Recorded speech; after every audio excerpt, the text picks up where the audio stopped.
shoot.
Why don't we go ahead and get started? I'll call the meeting to order, and we'll start with the invocation, which we'll observe with a moment of silence, followed by the Pledge of Allegiance.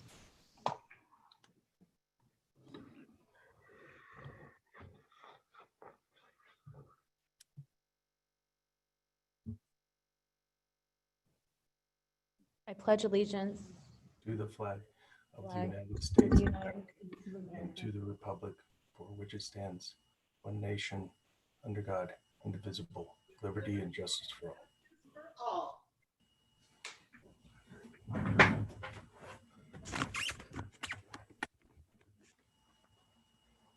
All right. Next up, item 3, the roll call. Clerk, will you please call the roll? Agent, Here. Clegg, Here. Halliburton, Here. Sanchez, Here. Thompson, Here. Woodings, Here. all present. Thank you. Next up, item 4, we have request for approval of minutes from the work session and evening meeting of July 28th and the special meeting of July 30th. Madam Mayor, I move approval of the city council minutes for those 3 meetings, July 28th and July 30th. Second. We have a motion and a second. Clerk, will you please call the roll? Woodings, Yes. Agent, Yes. Yes. Halliburton, Yes. Sanchez, Yes. Thompson, Yes.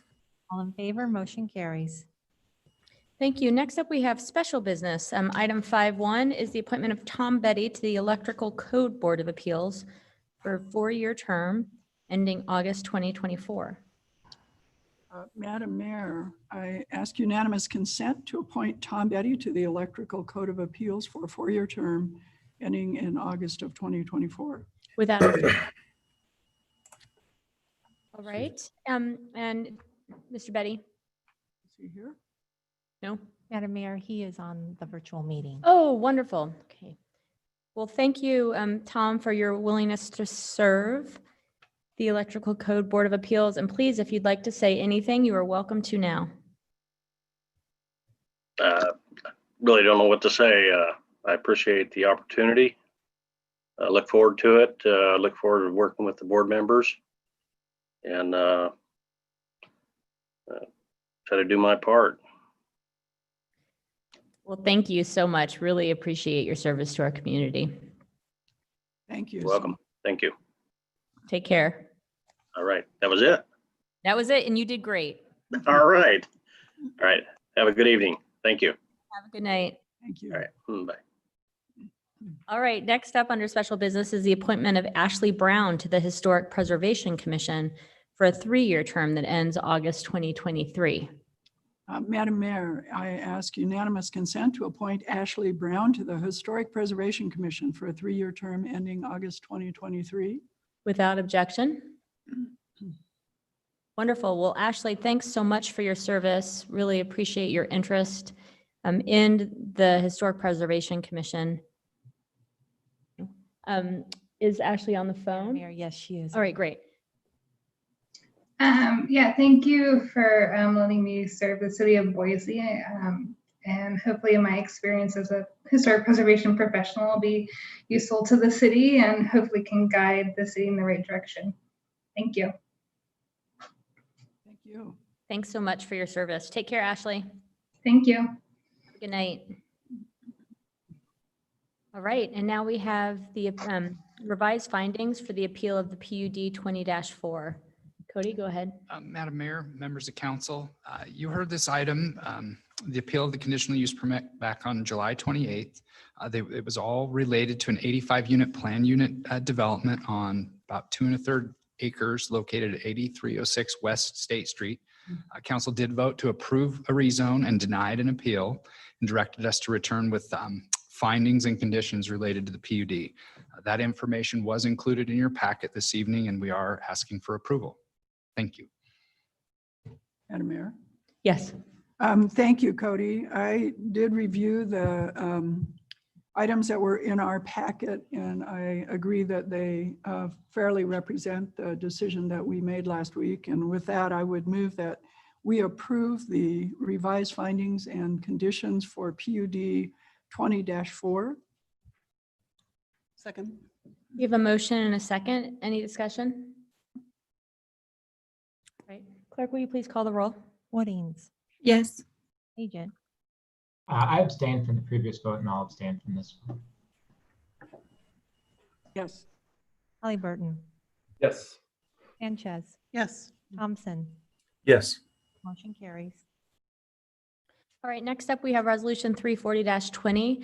This, for background, it feels like like the regular thing now. It's no longer, I guess I should say, the drill. This is the city's order that reflects the Central District Health Order. So in order to have one, we have our order reflects the new changes put forth by Central District Health, including dropping social gathering sizes to 10 people. And then it continues to include our definition of bars with the exemptions of breweries and wineries, and inclusion of bike bars, and then has rules for the airport. Madam Mayor, again, I've reviewed this resolution and I believe it does represent those changes and the extensions that we needed, and would move approval of Resolution 340-20, ratifying the reissued Public Health Emergency Order 2011 for businesses, individuals, airports, bars, and public meetings enacted August 14th, 2020, and providing an effective date. Second. We have a motion and a second. Discussion? Clerk, will you please call the roll? Woodings, Yes. Agent, Yes. Clegg, Yes. Halliburton, Yes. Sanchez, Yes. Thompson. Yes. All in favor, motion carries. Thank you. And now we will move on to the consent agenda. All items with an asterisk are considered to be routine by the council and will be enacted by one motion. There will be no separate discussion on these items unless a council member or citizen so requests, in which case the item will be removed from the general order of business and considered in its normal sequence. Thank you, Madam Mayor. I don't have an item to remove, but I would like to note that Resolution 322-20 provides recognition of the Trillion Tree Pledge. The City of Trees Challenge continues to attract attention of folks who are working to improve climate change and plant more trees around the world. And we were asked to pledge to this. This action will allow us to be the first city to join this movement. With that, I would move approval of the consent agenda as presented. Second. We have an motion and a second. Clerk, will you please call the roll? Woodings, Yes. Agent, Yes. Clegg, Yes. Halliburton, Yes. Sanchez, Yes. Thompson. Yes. All in favor, motion carries. Thank you. Now we'll move on to ordinances. We have quite a few under the first reading. Thank you, Madam Mayor. I ask unanimous consent that all ordinances on first reading be read by number and title only and filed for the second reading calendar. Second. We have a motion and a second. Clerk, will you please call the roll? Woodings, Yes. Yes. Clegg, Yes. Halliburton, Yes. Sanchez, Yes. Thompson. Yes. All in favor, motion carries. There's Oh, no- our, Sorry. Go ahead. Thank you. ORD 25-20, an ordinance amending Title IX, Chapter 2, Development Impact Fee, Section 12B, Boise City Code. This amendment updates the development impact fees per service unit and providing an effective date of October 1, 2020. ORD 26-20, an ordinance amending Title 2, Chapter 4, Section 3, Boise City Code, Planning and Zoning Commission, membership, appointment, terms, vacancies, and providing an effective date. ORD 27-20, an ordinance amending Title 2, Chapter 6, Section 2, Boise City Code, Public Works Commission, membership, appointment, terms, vacancies, and providing an effective date. ORD 28-20, an ordinance amending Boise City Code Title 1, Chapter 9 by repealing Section 5, Special City Questions Elections, and providing an effective date. ORD 29-20, an ordinance CAR 20-00002 for property located at 8306 West State Street, amending zoning classifications of the city of Boise City to change the classification of real property, particularly described in Section 1 of this ordinance from single-family residential large lot R-1A to multifamily residential with design review R-3D, setting forth a reasoned statement in support of such zone change and providing an effective date. Thank you. There's nothing on the second or third readings, but we have one item on the first, second, and third reading. Thank you, Madam Mayor. I move that all rules of the council interfering with the immediate consideration of ORD 2420 be suspended, that the portion of Idaho Code 50-902 requiring an ordinance to be read on 3 different days, twice by title and once by full, be dispensed with, and the records show that it has been read for the 3rd time in full. Second. We have a motion and a second. Clerk, will you please call the roll? Woodings, Yes. Agent, Yes. Clegg, Yes. Halliburton, Yes. Sanchez, Yes. Thompson. Yes. ORD 24-20, an ordinance entitled The Annual Appropriation Ordinance for the Fiscal Year Beginning October 1, 2020, appropriating $730,492,755 deemed necessary to defray all expenses and liabilities of the city of Boise City, Idaho for said fiscal year, specifying the objects and purposes for which said appropriations is made, repealing all ordinances and parts of ordinances in conflict with this ordinance, authorizing a levy of a sufficient tax upon the taxable property, providing for a waiver of the reading rules, and providing an effective date. Madam Mayor, I move that we approve ordinance 24-20. Second. Oh, we have a motion in 3 seconds. Councilmember Sanchez here seconded it, so we'll go ahead and record that one. Thank you, everybody that just jumped in. Any discussion? I suspect so. Madam Mayor, I guess I will start off discussion. Just note that this is our annual budget. It does include a 0% increase from existing property owners in property tax and an overall decrease in general fund revenue. It is designed to recognize the economic hardships of our time while maintaining important services and making strategic investments so that we can move toward economic recovery and resiliency. It recognizes that we are in difficult times, both with COVID-19 and the various issues around racial oppression. And importantly, in my mind, it does respond to the requests that we've heard to address racial inequities, particularly within our police department. While one set of constituents would like that we do not increase the police department budget at all, other constituents asked that we add 22 positions to the police department. The response of the city council was to ask all of our departments, including the police department, to address important issues that are before us within the budget to the extent they could. Our new police chief came forward with a proposal that we use the 5 new positions that we extended in this budget to create a mental health, behavioral and mental health unit within the police department, expanding the mental health team that exists today and providing coordinating services. It's a first step. It's not anything more than that. And with the passing of this budget tonight, if it passes, I look forward to be able to continue to work on all of the other things that we will need to do to move this city toward a more resilient and prosperous future with a police department that responds to the needs of the citizens in this city. That's going to take a thorough investigation, and I hope a lot of advocacy and engagement on the part of our citizens so that we can find a solution that we can all agree upon. And so with that, I am very much in favor of moving this budget forward so that we can begin the really hard work that is before us of figuring out ways to move forward together in a way that represents the city of Boise and our spirit and keeps all of our citizens safe, especially including all of our citizens who are people of color and other marginalized communities. Madam Mayor, Yes, go ahead.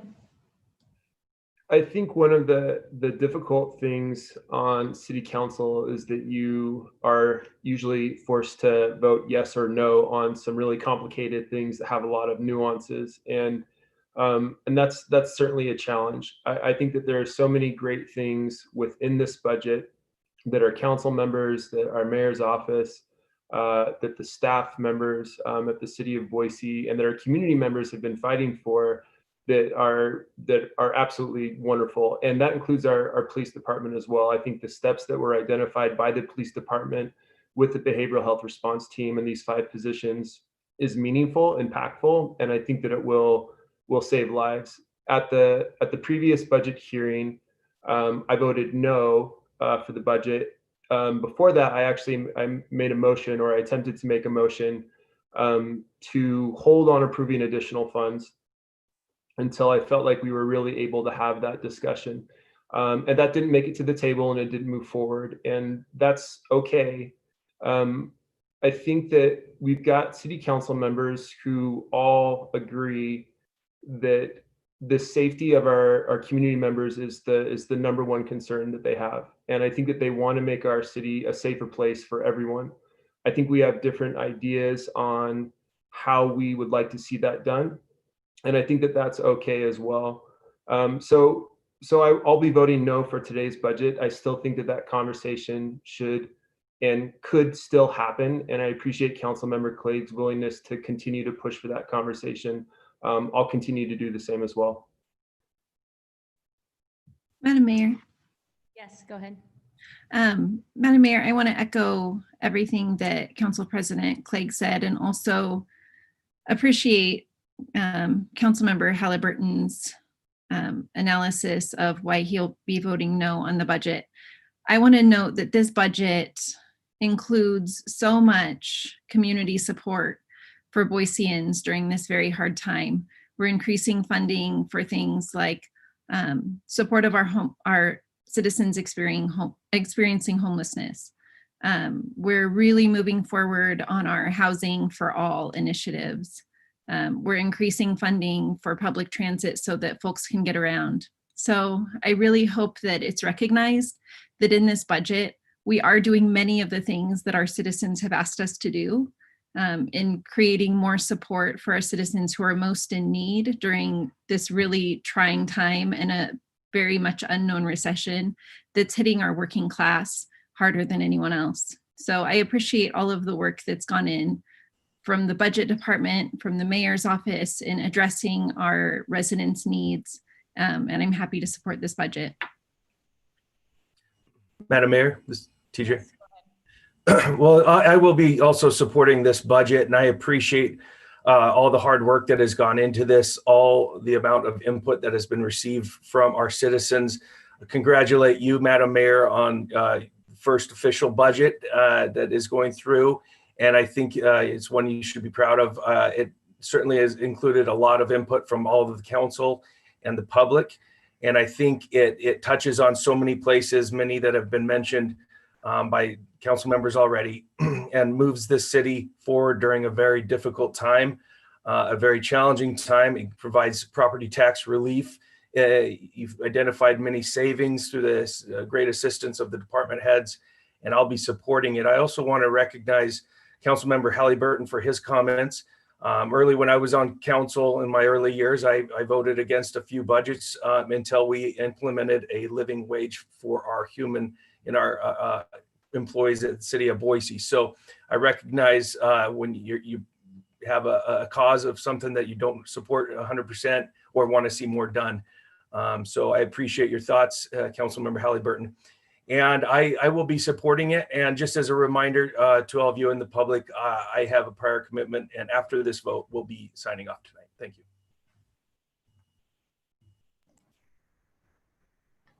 Madam Mayor, Yes, go ahead. to echo Councilperson Thompson's comments, congratulations on your first budget. Congratulations on doing it by Zoom. And congratulations on doing it during a period of nationwide unrest and a pandemic. Congratulations are in order to you. A lot of that work also as a council president and council leadership. I know that I spent hours on the phone with them and hours on the phone with your office sorting through these things. You know, what we have in front of us is a budget. It's a document that represents tremendous amounts of work by tremendous numbers of people and a lot of your emotional energy, intellectual energy, and compromise. It's not a Taj Mahal, it's a budget. I could find $1.2 million in there that I would spend differently too. And I could, you know, draw a hard line in the sand and say, it must all be spent exactly the way I want. But the essence of these things is compromise. And, you know, I won't lose sight of the fact that there are tens and hundreds of millions of dollars of good things for the city of Boise here. And I'm enthusiastic and energetic in supporting it. So thank you to everyone here for getting us to a point where I get to vote yes. I'm very happy to do that. Madam Mayor. Go ahead. Thank you, Council President Clegg. Thank you, Council Pro Tem Woodings. Thank you, Mayor, for your work on this budget. Today's a special day, as we know. Today is the 100-year anniversary of white women getting the right to vote in this country. And, you know, it is not lost on me that it is a miracle that I sit amongst these wonderful people. They are the result of their ancestors, as I am the result of my ancestors. And so tonight I have my grandmother's palote with me. I mentioned to Cody over here that this is the result. This used to be the broken handle of a hoe that my grandfather used to work in the fields. And then instead of throwing this on the kindling pile, he fashioned it into a palote, a rolling pin, so my grandmother could make tortillas. And when I think about the year that we've had already, one thing comes to mind, and that's that we have people who have become engaged in our community at a level that I don't think they saw themselves getting engaged. And I want to honor their voice, to acknowledge the fact that, you know, I've been on council for 2.5 years, and I've seen community members come together in unity over a particular cause, whether it's the library or housing. But what I have not seen is counter protesters showing up with guns, threatening people's lives. And that's what I saw in this community. I saw people of color who are voicing their pain, their fear, and not stopping. They're putting themselves in harm's way. And I can't ignore that. So I'm going to be voting no on the budget because I need to honor their voice, and I need to highlight the fact that you know, we need to put that down in history, just the way that my mayor, my council leadership, my fellow council members, I know our ancestors are so proud of us for being here, and they're proud of the work that we're doing. But we're all going down in history and what we did.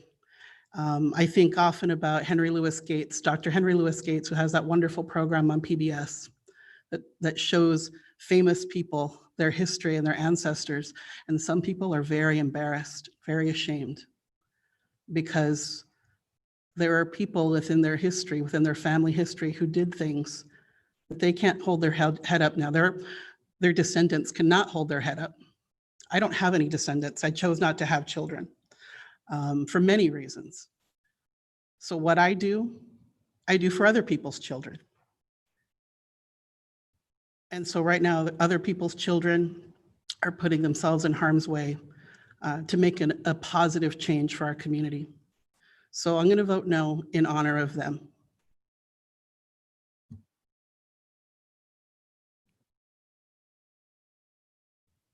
Right, I think everyone has made a comment. I'll just wrap. I really appreciate all the work of our team here at the city. Importantly, the engagement that we had from so many residents throughout Boise, and then each of you, council members and council leadership, your work with me, alongside me and our staff here at the city of Boise as we worked through how we could best respond to what's happening today with the economic crisis we have. The calls to look deeper at mental health supports, addiction supports, other things to build community, to prevent the need for policing or the need for increased police presence. We're hearing that. We're committed to having a civic conversation about what provision of services in partnership with community members and agencies looks like. And what we tried to do with this budget was to respond to the economic impacts that people are feeling now when it comes to our decision not to increase property taxes. But at the same time, recognizing that we must invest to ensure that we recover. And our staff here at the City of Boise helped us so much to make that possible. And President Pro Tem, I appreciate you calling out many of the programs that I'm really proud of as well. I share your support of them because they're focused on residents and the service we can and will provide to ensure that through this time and beyond, we're more resilient than we have been in the past. So thanks all around and appreciate your comments tonight. Clerk, will you please call the roll? Woodings, Yes. Agent, Yes. Clegg, Yes. Halliburton, No. Sanchez, No. Thompson. Yes. Motion carries 4 in favor, 2 opposed. Thank you all very much. We are going to move on now into new business because there's no unfinished business. Oh, TJ just said goodbye. All right. We have quite a few items tonight. And so what I'm going to do is this. We're going to take a break if we have to every hour or so. And then when we pick up new items, I'll start first with checking to see who's in the room. And so whatever item you're in the room for, we'll have people here talk first. And then we'll move to the virtual segment of things. And the clerk will, for those of you listening in virtually, raise your little virtual hand and the clerk will tee you up and let me know who to call. And so we'll start in person, then we'll move to those of you who've joined us by phone or by Zoom. All right, Cody, go ahead. First up, we've got the SUB 19-75. Thank you, Madam Mayor, members of council. This is a request for preliminary plat approval of a residential subdivision with 11 buildable lots on just under 2.5 acres. The site is located on Cloverdale Road, about halfway between McMillan and Ustick in West Boise in an R1C or single-family residential zone. Each of the lots in the subdivision will be occupied by a detached single-family home. All of the lots meet the dimensional standards of the underlying zone. In terms of connectivity, given the offsets of other streets, public street connection really isn't feasible in this location. However, we did recommend, and I believe the applicant agreed to a pedestrian connection extending from the end of Ginger Creek Drive out to Cloverdale Road.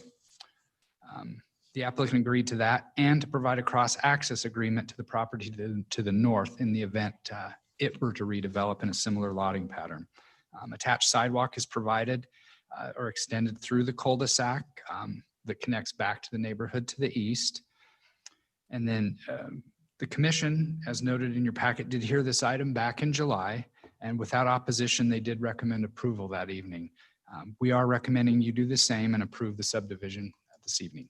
Thank you.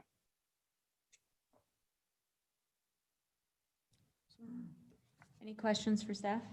Madam Mayor, it's Jimmy. Hi. Cody, I couldn't quite gather what you said about the pedestrian path on whether that was was approved or was going to happen, or if that's still in question. Madam Mayor, Councilmember Halliburton, that was a recommended condition of approval. It's included in the commission's recommendation, and I believe the applicant has agreed to that. Okay. Thanks for that clarification, Cody. All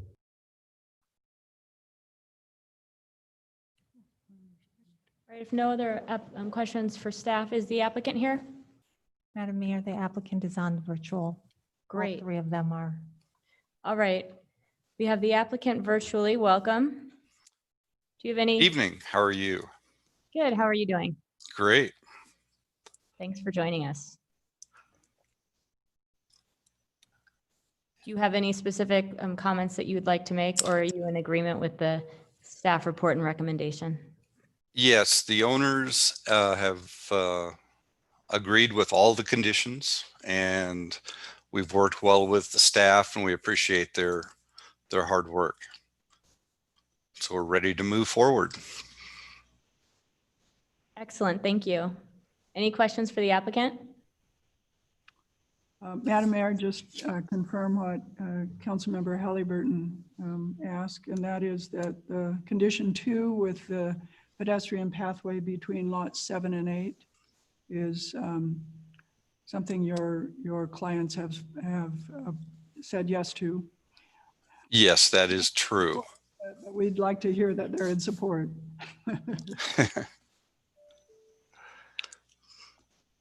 Sorry, I interrupted you. No, that's fine. It has been included into a revised plat. That's not the one that's up there right now, but it has been included in lot 5, which actually is lot 6 now.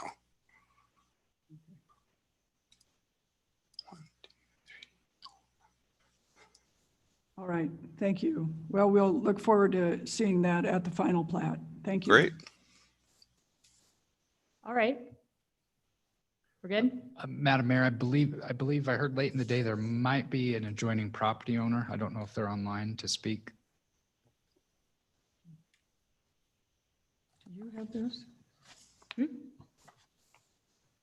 Madam Mayor, I do have Marianne Barber, Leslie Lillibuddy, and Dean Briggs as the applicant. Right, and it was Dean Briggs that was just speaking. Mr. Briggs, were you representing the entire applicant pool? Yes. Okay, thank you. And then we have a neighborhood association is West Valley. Is Jim Sidkowski here? Madam Mayor, I don't see him on the virtual meeting either. All right, and then it looks like potentially John Taylor or Andrea Crichton from the public. Madam Mayor, we do have John Taylor and Carl Dorsey on the virtual meeting. All right, And we do have Andrea Critchen. great. Let's go ahead and start with Mr. Taylor.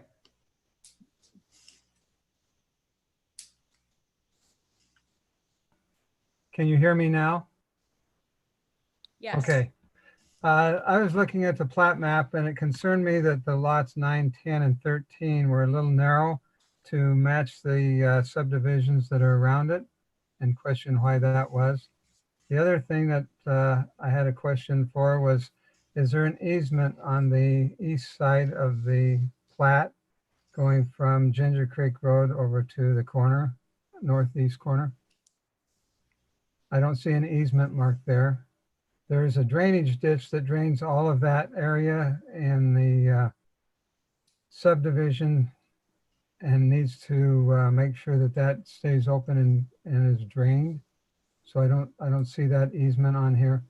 And then the easement over on the north side, there's a 12, 15, and 17-foot easement, I believe.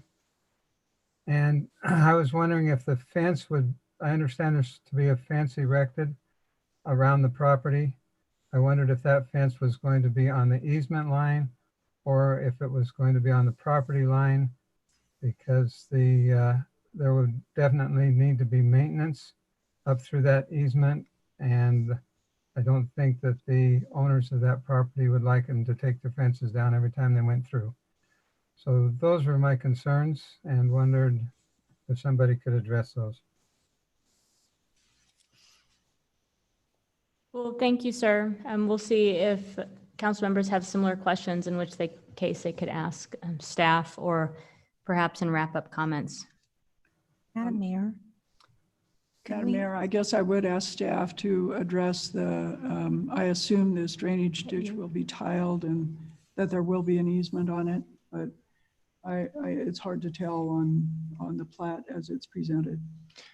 Madam Mayor, Councilmember Clegg, the easement would be continuous from the corner there at Ginger Creek Drive up to the northern property line, and then along that northern property line for the tiled drainage easement. In terms of the fence, it's unclear at this time, but generally that would be on the property line on the north side of that easement. Okay. And then just, I guess, finally, the lots along Cloverdale Road are from just slightly over 50 feet wide to 60, which meets that minimum width standard of the R1C zone. Thank you. If I could follow up, Cody, would you keep Mr. Taylor in the loop as the final plat comes forward to make sure that his questions are answered? Madam Mayor, Councilmember Clegg, certainly. Thank you. And Mr. Am I Taylor, still on video or on audio? Mr. Taylor, Yes, I needed to get your address for the record, please. 9570 West Telfair Drive, Telfair, Boise 83704. All right, thank you. And staff will be in touch to follow up with additional answers. And I have one more thought. You Am I have there? 30 seconds left, so I'll give you the one more thought. Okay. The ditch on the north side cannot be tiled because that now is a drainage ditch and needs to drain our property. Our lawn on the east side of the house has to be irrigated now by a flood irrigation. And consequently, that's our drainage ditch to drain off the property. So in order to tile that, then we would no longer have drainage for our property. All right, thank you. Thank you. All right, and next up we have Andrea Crichton. And Andrea, would you please read your address for the record, please? Yes, 4000 North Cloverdale Road, Boise, Idaho, 83713. Thank you. So I've spoken with a few of the neighbors. We kind of found out about this meeting a little last minute, so unfortunately they weren't all able to be, but some of their concerns I just kind of wanted to relay. As far as how these narrow lots would look in the middle of an existing neighborhood, that was that and traffic, of course, were their main concerns. Because at first we were told that the lots were going to be bigger and so they would fit in with the neighborhood a little bit better. So I know some of the neighbors are concerned about that, along, like I said, with the traffic. Another concern was all the trees along the north side. There's a lot of beautiful mature trees. I just didn't know how many of those they were planning on saving. I do know I've heard a few commercials about Treasure the Valley's air, and so it would definitely be in the best interest to keep as many of those mature trees as possible. So I just didn't know the plans on that. All right, thank you, ma'am. Mhm. And do we have one other person that, Madam Mayor, we do. We have Carl Dorsey. Mr. Dorsey? Yes, good evening. Would you please state your address for the record? Yes, it's 3897 North Lake Grove Way, Boise, Idaho, 83713. We currently live directly behind the impacted area and just wanted to clarify that the plat map that we saw is not what is actually being approved. Is that correct? I, I think he's talking about, I could talk. okay, sure. Madam Mayor, thank you. I think what you're talking about is that we always get a preliminary plat as issues, as some of which have come up tonight, are daylighted. That plat changes just a little bit to respond to those issues. So it will be substantially the same, but there may be some minor changes to respond to the questions and issues that arose tonight.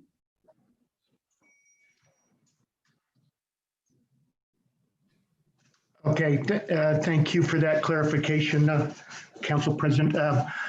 And the other concern, I know the neighbors are concerned that we really do not want to see the neighborhood go to tiny houses. I know that the infill is important in the city this time, and there's quite a few over on U-Stick, and I'm familiar with some area over by the airport area that's Lemhi and Ona Streets that they've filled in with tiny houses, and those are a good fit for that area, but I don't think those would fit here.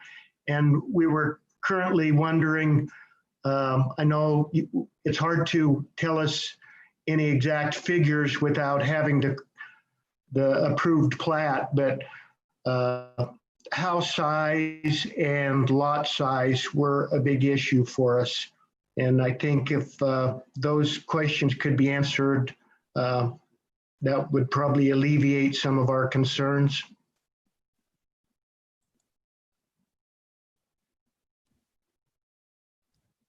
I guess that's all. All right, thank you. Are there other people here to testify on this matter? Or on the phone?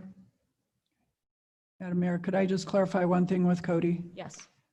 This is an R1C zone as I'm looking at the plat.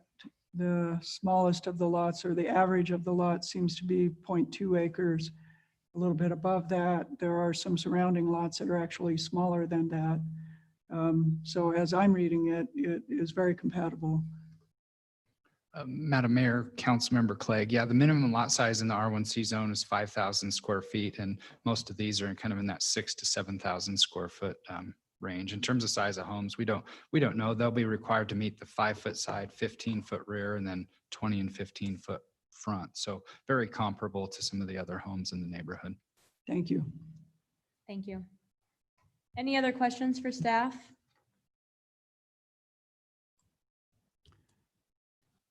Madam Mayor, Yes. hearing none, I would move that we approve Moose Land Estates subdivision SUB 1975 Boise City preliminary plat. Second. We have a motion and a second. Clerk, will you please call the roll? Woodings, Yes. Yes. Clegg, Yes. Halliburton, Yes. Sanchez, Yes. all in favor, motion carries. Great, thank you. Next up, we have SUB 2020 Wise Way subdivision. Thank you, Madam Mayor, members of council. This is a request for preliminary and final plat approval of a subdivision with 4 buildable lots on roughly 1.5 acres. The site is generally located between Warm Springs Avenue and Park Center and Harris Ranch, or just east of the fire station out there. Lot 1 in the subdivision is intended to support live-work units, while the vision for the other 3 is multifamily residential. Each will require design review approval prior to any construction. These uses are allowed by the Harris Ranch specific plan, and the layout is consistent with the specific plan block prototypes. We realize that the treatment of Warm Springs Avenue has been the subject of recent hearings or projects out there. This site does not abut Warm Springs, has frontage on Wise Way and Peralt. Both will be improved with a manner consistent with the specific plan. This includes detached sidewalks and street trees. As indicated in your packet, the commission did hear this item back in July, and it went unopposed, and they recommended approval that evening. We are recommending you do the same and approve the preliminary and final plat for the subdivision tonight. Thank you. Any questions for staff? All right, we don't have questions for staff. Is the applicant here? Madam Mayor, I'm here. Hey there. How are you? Good, how are you doing? I'm doing great. Heath Clark, 251 East Front Street in Boise, representing the applicant. This is a very straightforward application, as you can see from Cody's presentation. It is a combined final and final and preliminary plat application.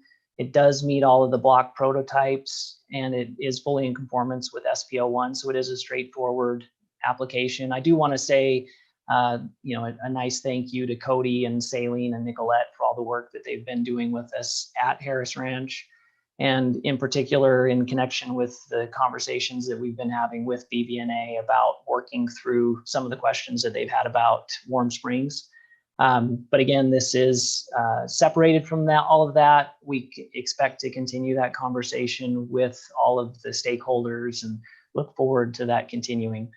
With that, I don't think I'd belabor the point any further and be happy to answer any questions that the council might have.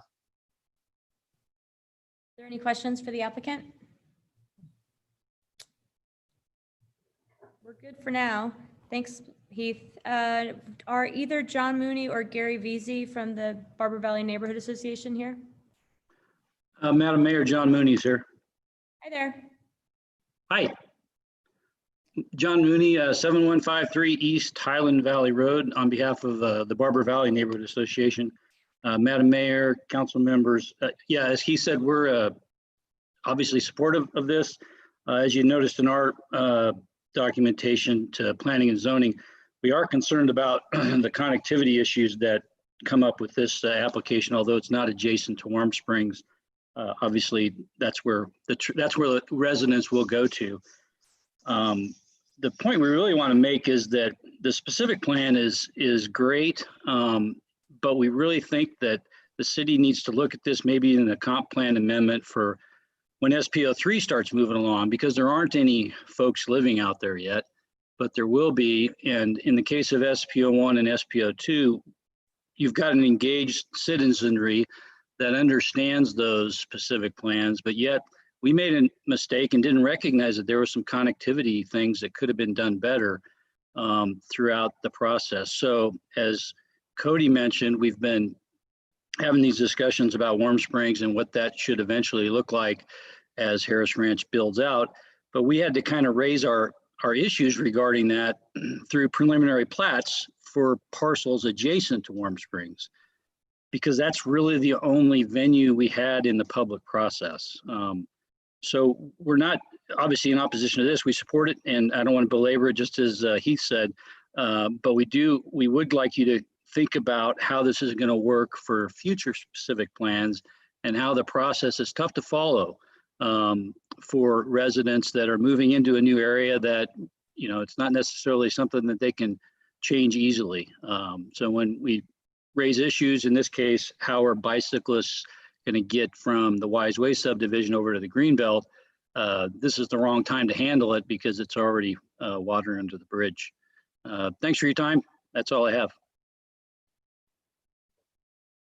Thank you.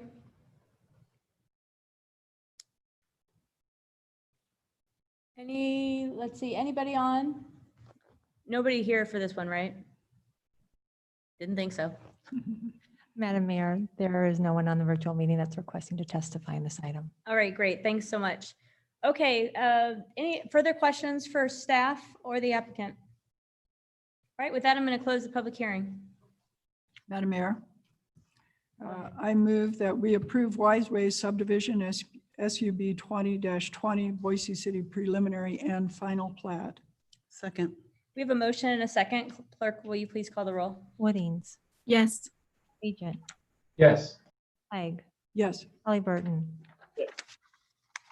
Sanchez. Yes. All in favor, motion carries. All right, thanks, everybody. Now we're going to move on to the public hearings for the evening. First up is CUP 20-8 on Shields Avenue. Hello, Mr. Mosier. Thank you, Madam Mayor, members of council. In 2016, a special exception was approved by the City Council to allow a landscape business to operate in an R1C zone. With the approval, City Council attached conditions to reduce the impacts on the adjacent neighborhood. These included screening the site with a solid fence and to ensure that the business would operate or would be seasonal in nature and would not operate during the winter time or the winter months. Before you tonight is a modification of a previously approved special exception for a landscape business on 2 acres. The modification includes adjusting the site design to allow a mobile office building or office structure, and to change a condition of approval that would allow for a vinyl fence on site instead of the wood that was specified within the original report, and to allow for the business to operate during the winter months. As you can see from the vicinity map, the property is located within a residential neighborhood. At tonight's hearing, you'll likely hear testimony from a neighbor regarding complaints associated with the landscape business. Please keep in mind that the application before you tonight is a modification of 3 points from that original approval, which are listed here. This site plan shows the location of the mobile office structure on the property. The applicant has always intended for an office building to be located on site, and initially this office area was to be within one of the existing buildings. However, that was not feasible, and the applicant moved the mobile structure onto the site. The building is situated where a covered parking was supposed to be located. As such, this area was always intended to have a structure on it. In addition, the vinyl fence is similar and consistent with other fencing within the neighborhood. It also screens the site from the adjacent neighborhood, which was the intent of the original fence condition. The third request was to allow for the business to operate year-round. This condition was added by the City Council back in 2016, since the applicant initially stated the business was seasonal in nature. This fact was also used as the exceptional circumstance to justify the special exception at that time. In addition, this condition would reduce the impacts of the business on the surrounding neighborhood.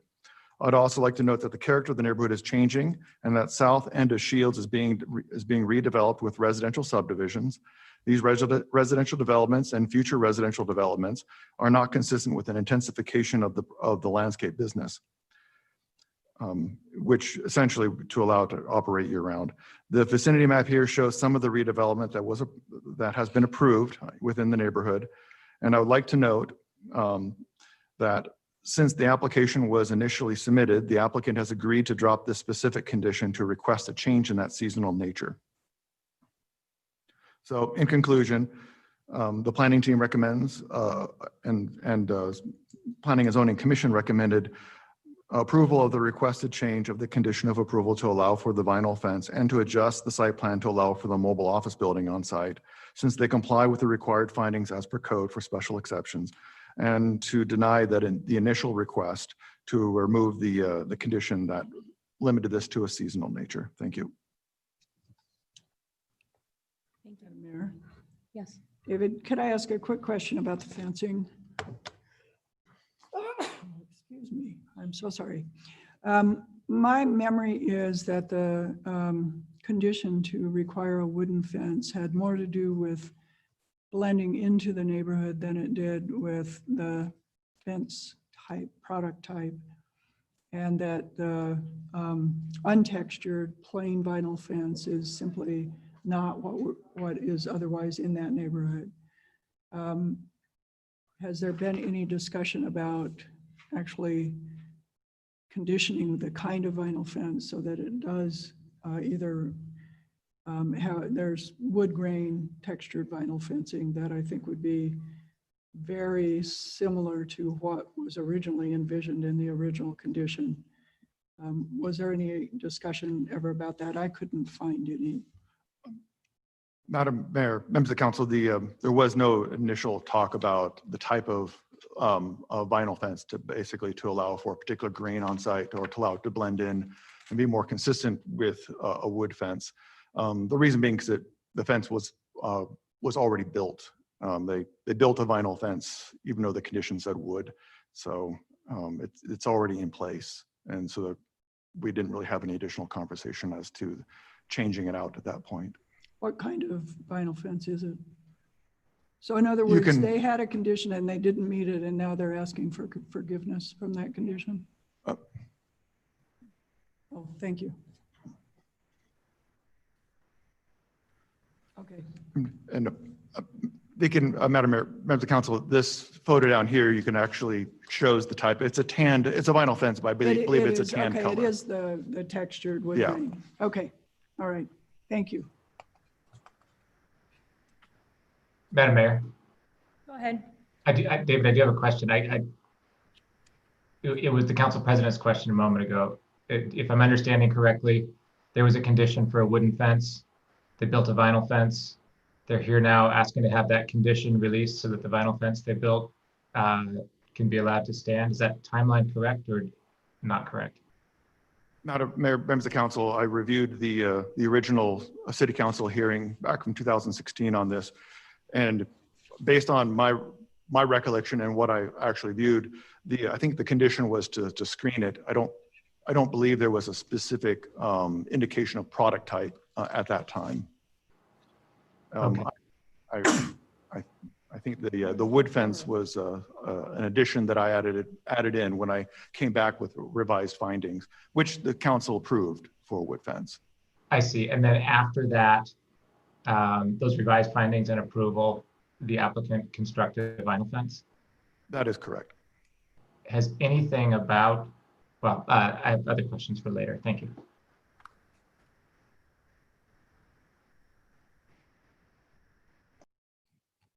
Any other questions?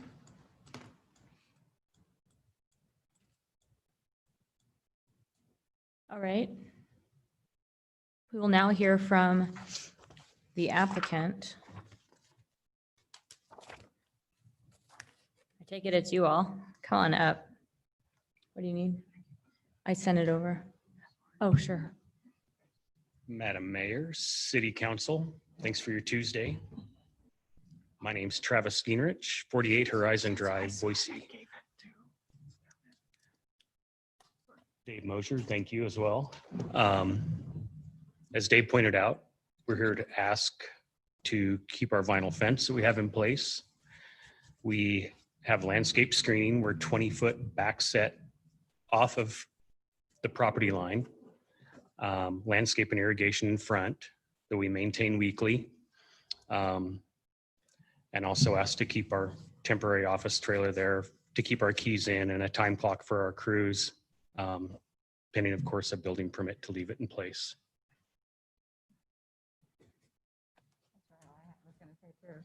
You have some more time, so if you had something you wanted to say, you can say it. Did we want to address the letter that came in? It's up to you. There's a letter. Pardon me.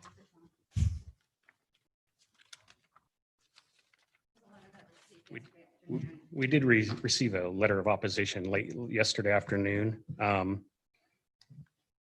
As Dave pointed out, mostly not pertinent to what this particular hearing is about. I say we move forward, and if we need to rebut the letter, we've submitted a rebuttal. We had all of 4 to 6 hours to do so today, but we did so nonetheless. I'm not sure if you're in receipt of that. But should something come up with that, we're happy to take our small amount of time to rebut it. Great, thank you. Thank you. Okay. Yeah, and also just so you know, that at the end, you'll have rebuttal time. So if it comes up and you want to take that time, then you can too. Right. Right, thank you. The Neighborhood Association of Record is the Northwest Neighborhood Association. Richard Llewellyn is listed here. Are you with us, Richard? Madam Mayor, he is not online. Is there any representative of the Northwest Neighborhood Association?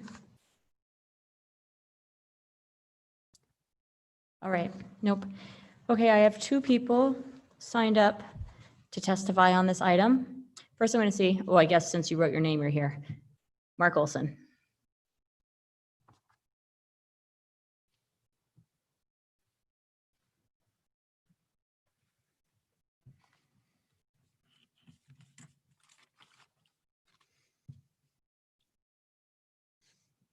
Madam Mayor, members of the council, Mark Olson, 10473 West Shields Avenue. On behalf of Randall Acres and the residents of Shields Avenue, the civil injustice taking place at the applicant's location is simply appalling. As we have gone through our discovery process, the neighbors of Randall Acres subdivision, and especially The residents of West Shields Avenue have become very disenchanted with our new neighbors, Gingrich site and underground. Now that we are aware of the conditions of approval violations, the applicant is asking for forgiveness and permission to continue to operate as if nothing is wrong. There are 2.5 pages of site conditions of approval recommendations, requirements, simple stuff.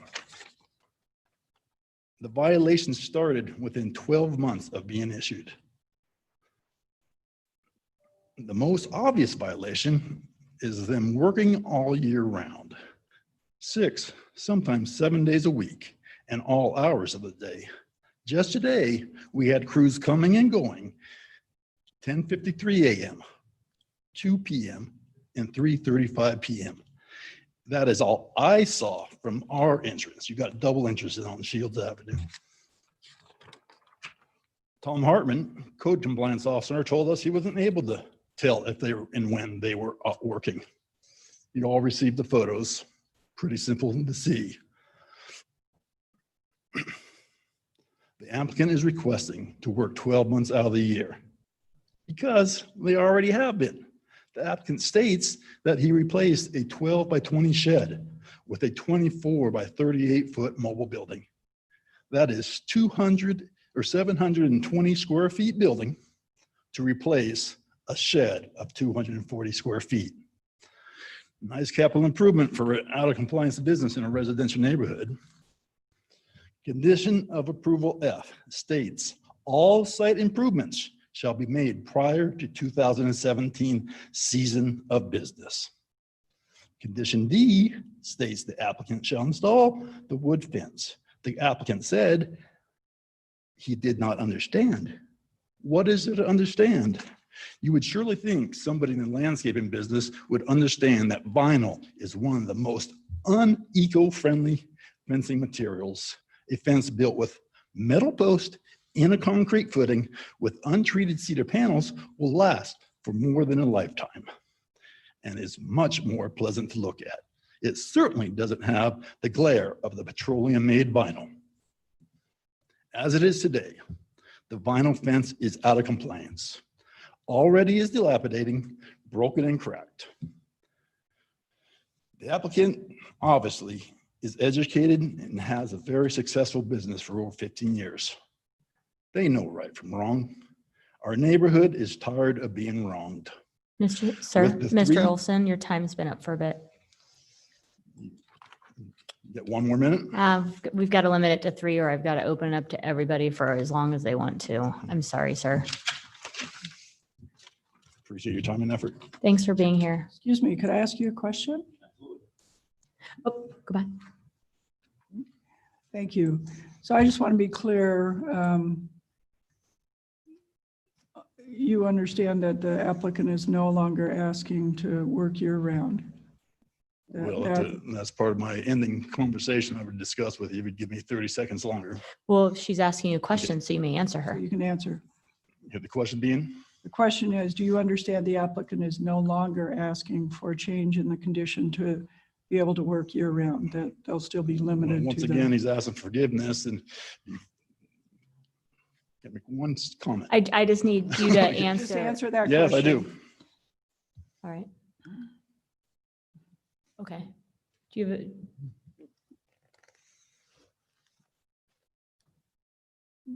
If you need to read the answer to the question, you can. I just need an answer to that question.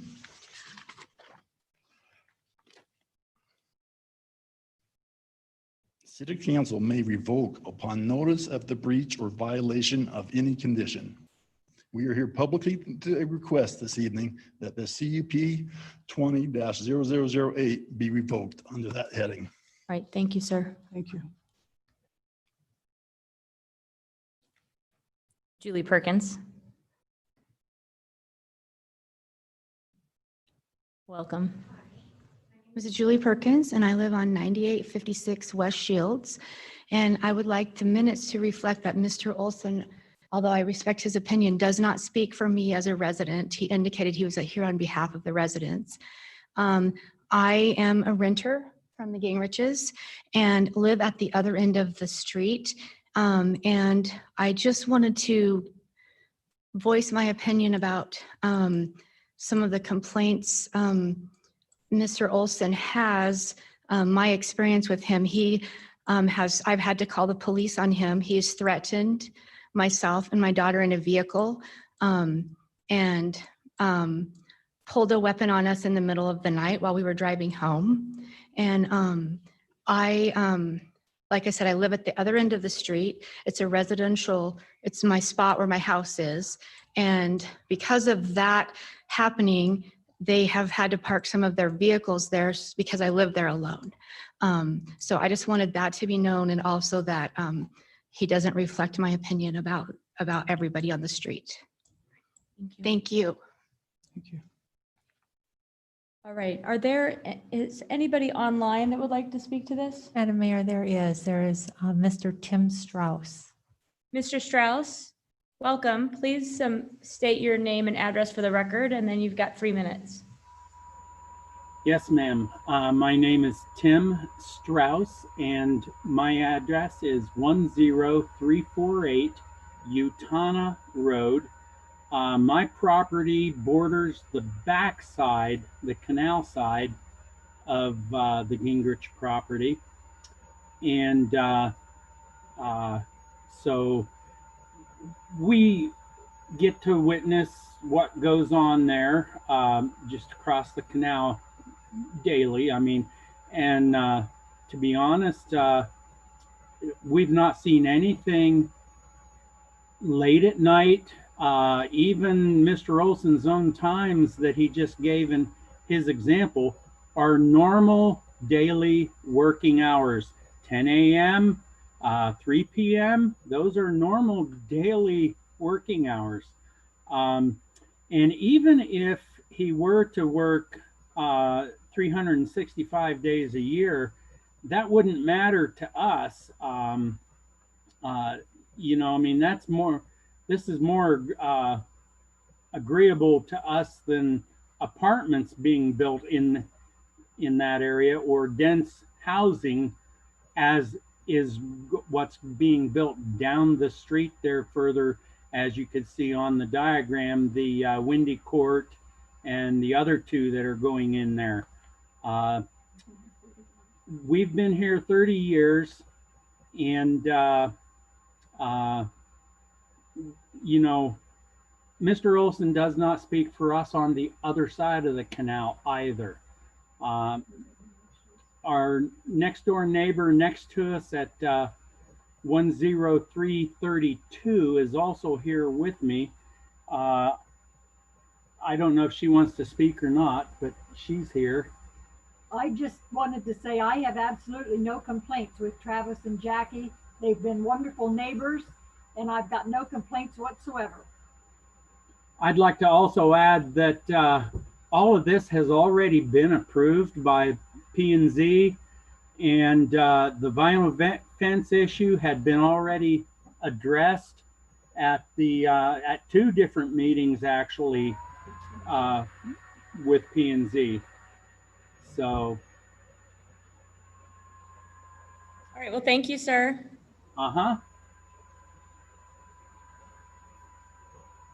Madam Mayor, there was no one else on the virtual meeting. All right. It looks like nobody else is on the virtual meeting. Making sure nobody else is here. All right. Any questions for the applicant? I mean, staff? If you Do they want rebuttal? feel the need, you may take some rebuttal.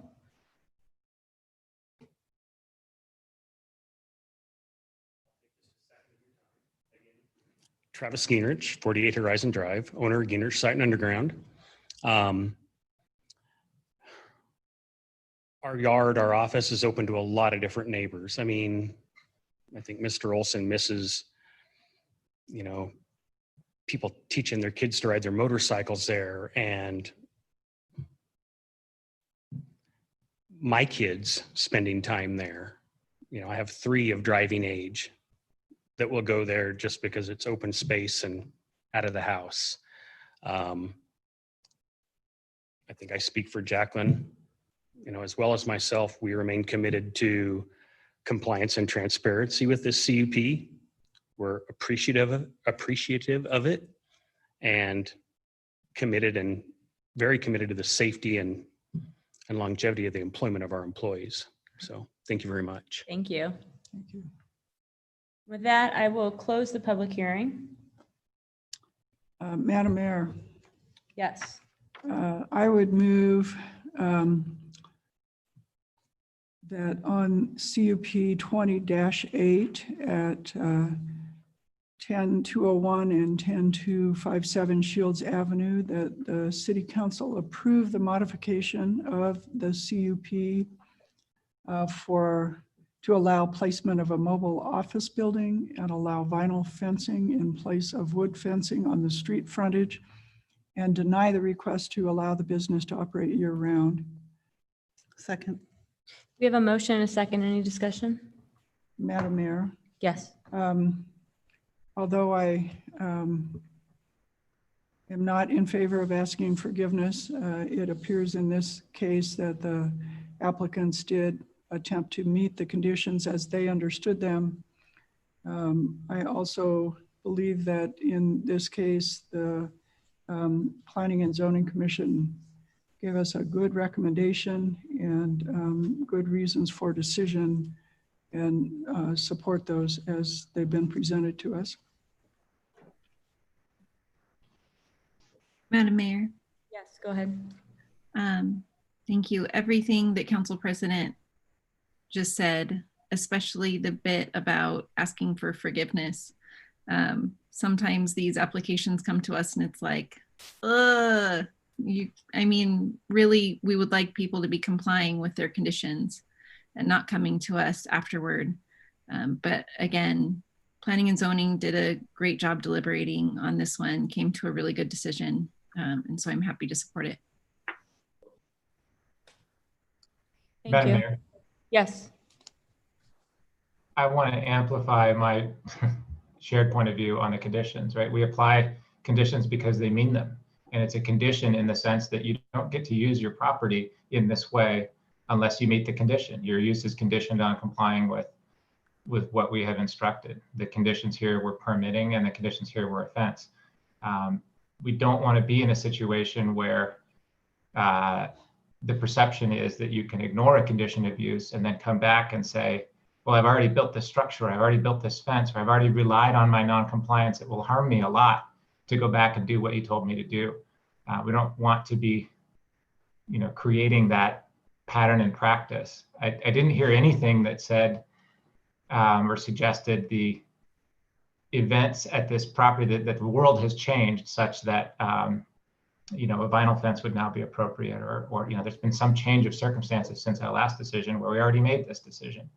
At the same time, I don't want to be draconian and harm this small business that's trying to do its best. And it's a hustle and it's tough, and I understand.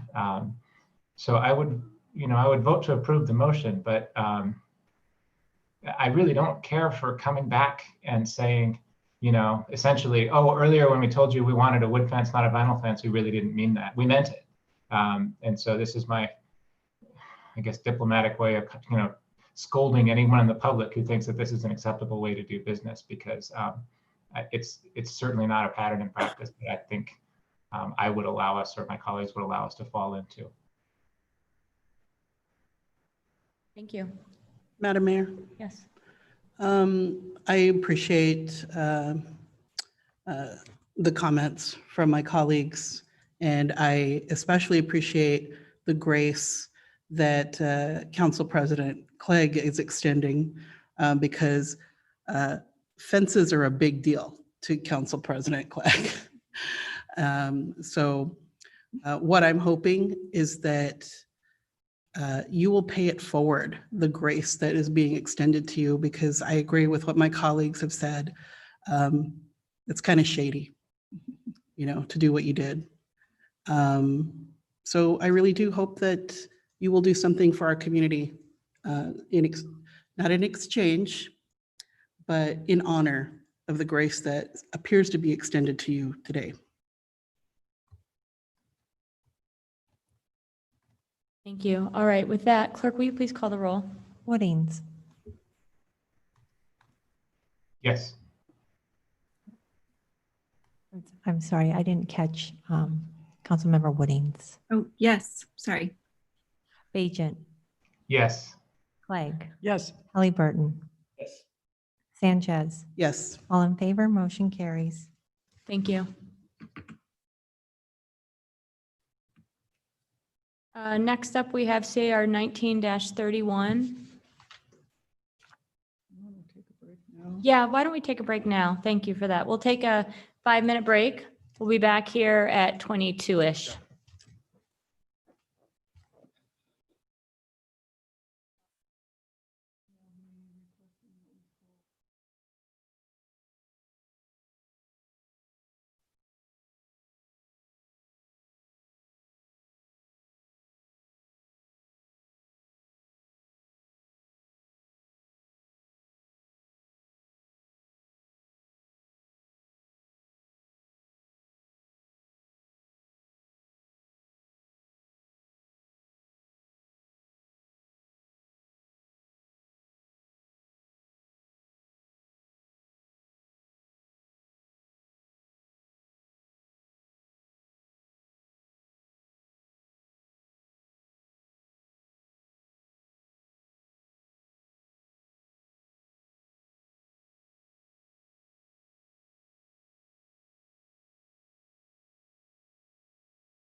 I mean, not intimidated, but if anyone was upset about Sunday.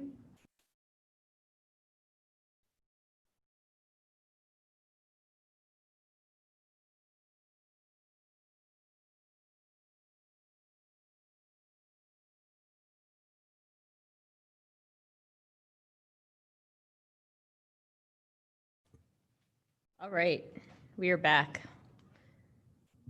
I guess I should have said 25-ish or 30-ish. Okay, we're gonna go ahead and get started now. CR 19-31 on Maple Grove Road. Thank you, Madam Mayor, members of council. This is a request to rezone just over 5 acres located on the southwest corner of Maple Grove Road and Emerald Street. The proposal is to change the zoning from M1D or light industrial with design review to C1D with a development agreement, or neighborhood commercial with design review and a development agreement. The Planning Commission heard this along with a conditional use permit for a 102-unit multifamily residential project in May.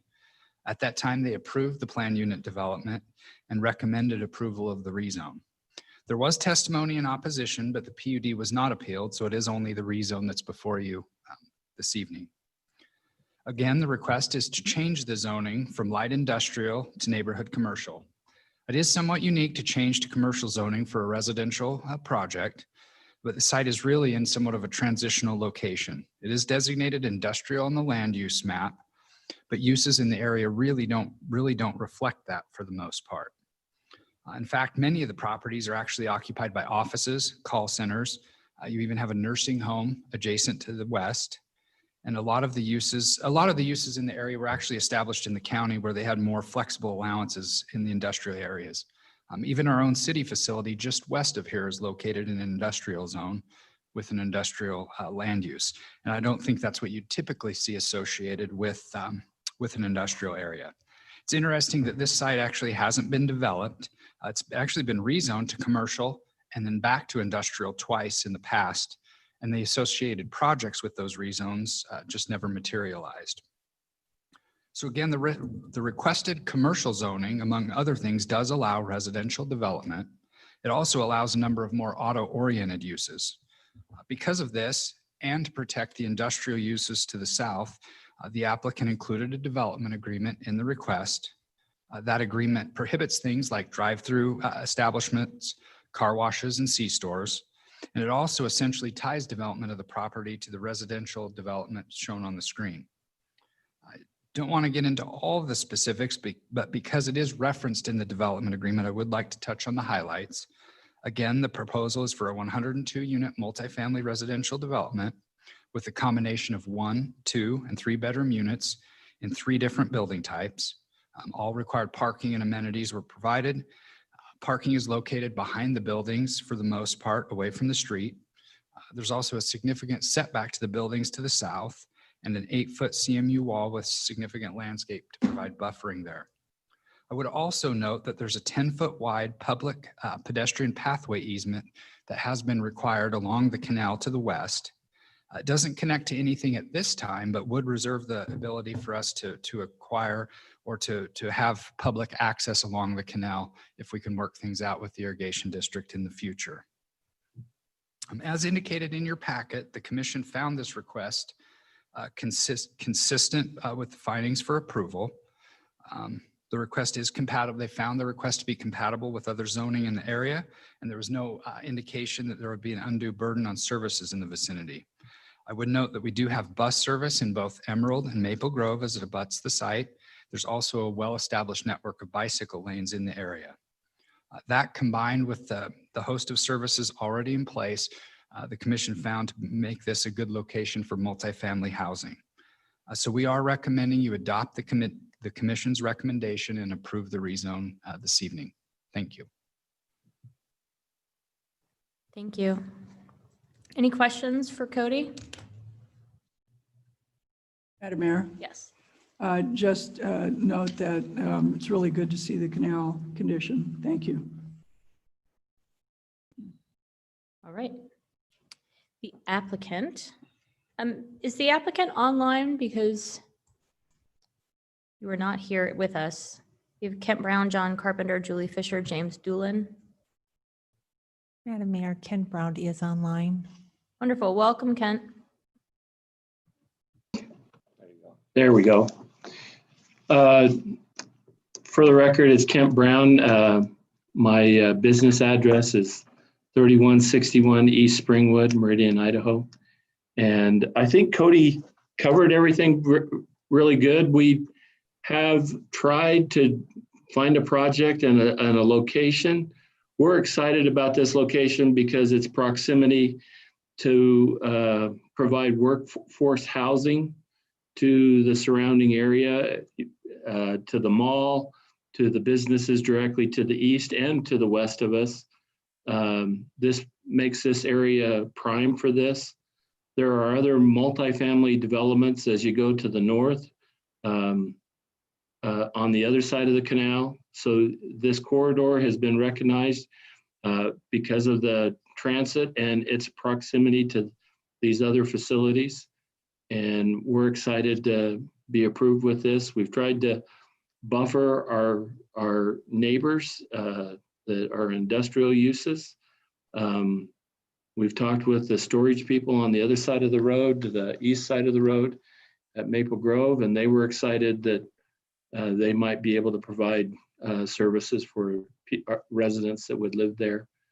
And I'll stand for any questions that you might have. Thank you, Mr. Brown. Questions? All right, we do not have a neighborhood association listed here, and I don't have anybody signed up in advance to testify. Is anybody online that would like to testify on this item? Madam Mayor, there is no one online. All right, will the record please reflect that there are no I lost track of the word. There are no people, not testifiers. There are no people wishing to testify on this item. With that, I'm going to just figure, Mr. Brown, that you don't have anything to rebut. Are No, there I do not. further questions for staff? All right, I'm going to close the public hearing. Madam Mayor, I would move that we approve CAR 19-003, a rezone of 5.16 acres from M1D to C1DDA at 511 North Maple Grove Road. Second. We have a motion and a second. Clerk, will you please call the roll? Woodings. Yes. Agent. Yes. Clegg. Yes. Halliburton. Yes. Sanchez.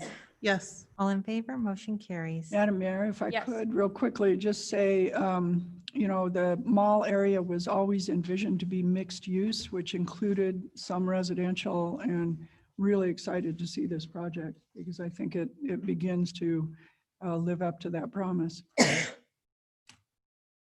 Agreed. Thank you. All right, we're going to move on to the final item for this evening, CVA 20-9, an appeal of a planning and zoning decision on a variance at 1110 West Eastman Street. Cody? So for this one, just Cody, sorry, I'm interrupting you. We've got Cody presenting, then the applicant. All right. Ken, Reed. So I'm just doing logistics. So you're the applicant. You're the appellant. Yes, okay. Mr. Ritter or Mr. Gorley. All right. And then the applicant? Ken Reed, great. Are you representing the applicant or are some of the applicants on the phone?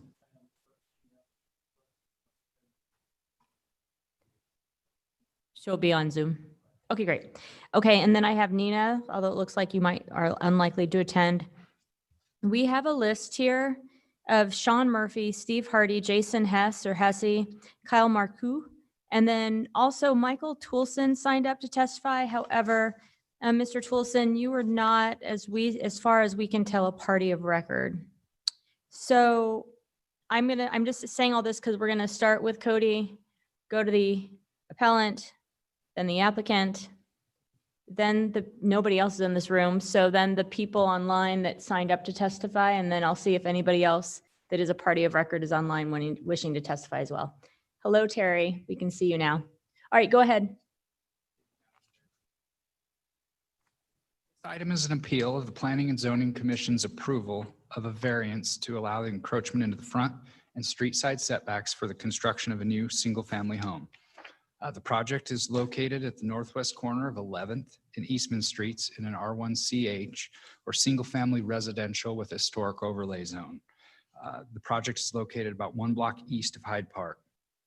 As you can see in your packet, the commission did approve the 2 variances in May of this year. Those variances reduced the street side setback from 15 to 5 feet and the front setback from 20 feet to 15 feet for parking. With the variances, the intent is to convert the existing home at the back of the property to an accessory dwelling unit. The commission found the narrow width of the parcel, or only 30 feet for a corner lot, did present an exceptional circumstance. The commission also recognized the historic preservation approval as it relates to maintaining neighborhood character. And they did acknowledge similar setbacks throughout the neighborhood, including some in the immediate vicinity. The commission's decision has obviously been appealed. The appellant included a number of grounds, and in the spirit of time, I'll try to summarize and briefly respond. You will hear from both the applicant and appellant this evening, so I don't want to be too redundant. In essence, the appellant objects to the existing home being converted to an accessory dwelling unit and believes that constitutes a form of multifamily use. They appear to disagree with the commission's finding of an exceptional circumstance. They believe the variance will negatively impact the property to the north. And then finally, there is a concern with bicycle and pedestrian safety. In terms of the first ground, again, they believe that the variance will result in multifamily use of the property. Accessory dwelling units are actually not only allowed, but encouraged throughout the city. In this case, the existing home would be converted to an accessory dwelling unit, and it does exceed the 10% lot size referenced in the code. However, the code allows this flexibility for unique situations like this. I guess for the record, it was clear the commission wasn't focused on the ADU standards. In fact, if it weren't for the variance, the accessory dwelling unit would have been approved administratively. As a result, we don't see where there was an error in this aspect of the commission's decision. The next ground, the appellant doesn't agree with the commission's finding of exceptional circumstance. The commission did find that a 30-foot wide corner lot was unique, and that limited width with the imposition of a 15-foot street side setback would almost render this parcel unbuildable. I want to acknowledge that from the neighbor's perspective, there is certainly room for probably a different opinion here, but the code is clear that a simple difference of opinion doesn't constitute an error when the commission is thoughtful and deliberate in reaching their decision. The appellant is concerned that the variance will negatively impact their property.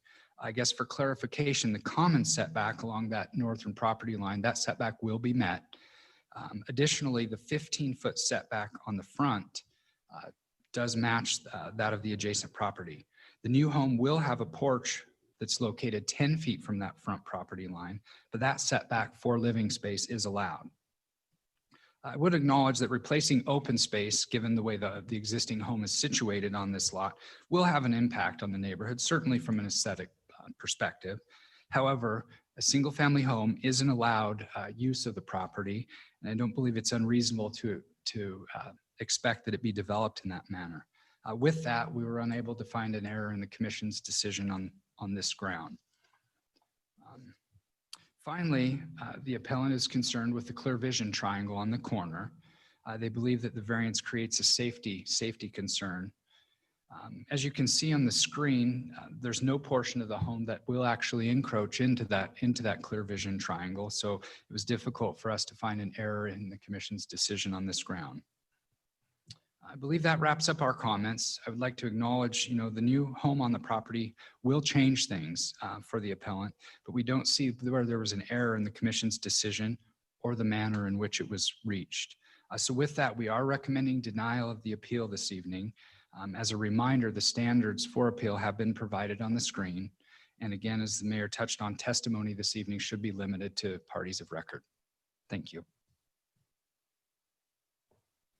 Any questions for Cody? Madam Mayor, Yes. just to be clear, the Boise City Code allows accessory dwelling units with any single-family home on any size lot as long as it meets the other standards of the zone.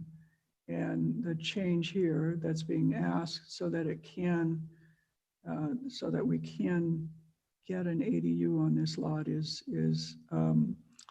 some relief from the setbacks. But those are ones that meet existing nearby buildings. Is that, I just want to clarify that for the record. Yeah, Madam Mayor, Councilmember Clegg, that's correct. The accessory dwelling unit, that's with approval of the variance, that's ultimately the result. The accessory dwelling unit is allowed on any residential lot, and the code does have some flexibility for these unique situations where you're maybe retrofitting an existing home or converting an existing home to an accessory dwelling unit and constructing a new home. So the code does recognize that. Thank you. Other questions? All right, because this is an appeal, we'll start first with the appellant. The appellant. Mr. Gorley, welcome.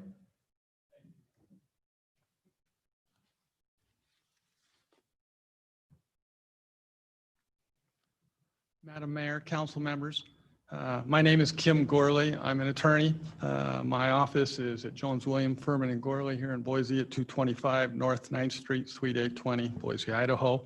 I represent the appellant, Mr. James Ritter. Mr. Ritter is present attending by Zoom, but is not here in person with me today. Mr. Ritter owns the residence that is immediately adjacent, contiguous to the subject Patazo parcel. Mr. Ritter's place is just to the north.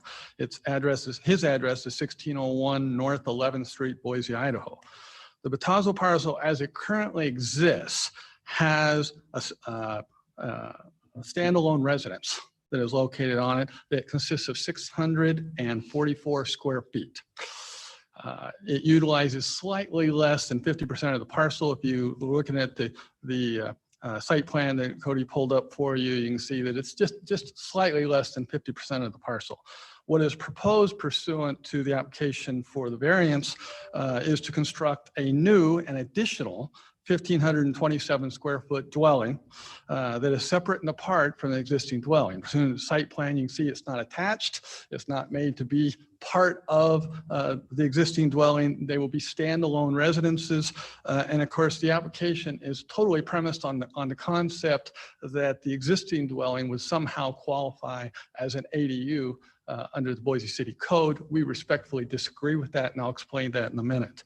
Before I go into the facts relating to the ADU, this council is well aware that pursuant to the Boise City Code, this council can find error and reverse the decision of the Planning and Zoning Commission decision if it finds that the decision was made in violation of the law, is arbitrary, capricious, or an abuse of discretion, and the decision is not supported by substantial evidence. We respectfully assert to this council here tonight that all of these are applicable. One other thing I would note is that the neighborhood is not in general agreement with wanting or in support of this project.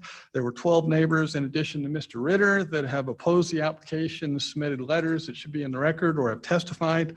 There were apparently 5 non-objection support statements that were submitted by the applicant. As my understanding, 2 of those were from an immediate neighbor who's rescinded support. One's from a renter that has since moved. One is from a current renter, and one is from an address with the Hyde Park Mennonite Fellowship. We're not really sure what the address of that particular person was.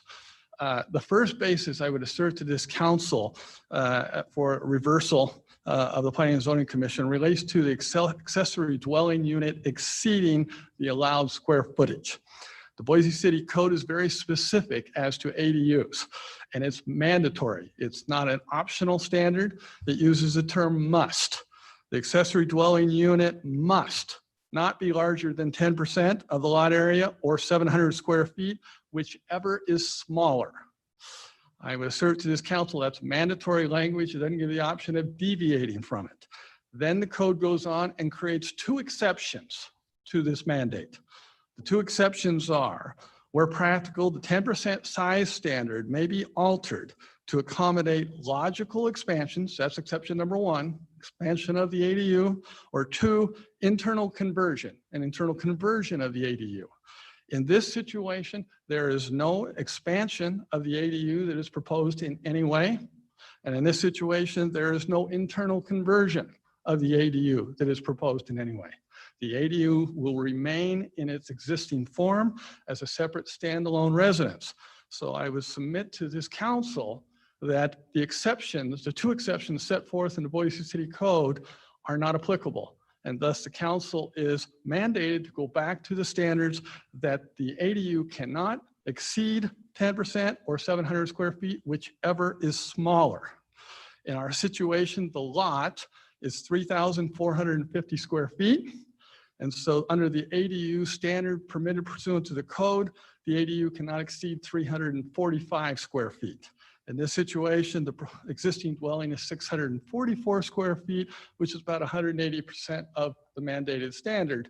And so it doesn't qualify. Now, this issue was raised, let's say, momentarily by the Planning and Zoning Commissioner Bratnover, but he was incorrectly informed in that meeting that the new standard was 700 square feet, and there was no reference to the 10% limitation that is also part of the mandate. Now, I recognize that staff takes the position this is an application for a variance, and that the Boise City Code allows some sort of deviations or discretion. We respectfully disagree. I don't think that discretion is there. The 2 exceptions that are set forth are clearly and articulately set forth, and I don't think that the council or the Planning and Zoning Commission has ability to create additional exceptions that fall outside of that. So we respectfully disagree as to the authority, I guess, of the staff to approve it. And I do want to reference that if you look at the staff report on page 3, the staff have essentially already informed the council they intend to approve the ADU based on the 700 square foot limit instead of the 10% limit, which I think and assert to this council is contrary to the law. I recognize that we're dealing with an issue of does the application, it's an application for variance, does it involve a decision on the ADU? I look at it as kind of a chicken and the egg situation, but I don't know how the Planning and Zoning Commission or this council sitting on appeal can consider or approve an application for variance without a resolution of the ADU issue. For example, if the existing dwelling unit doesn't qualify as an ADU, then in that situation, would a variance ever be approved? Because there would be no need for it.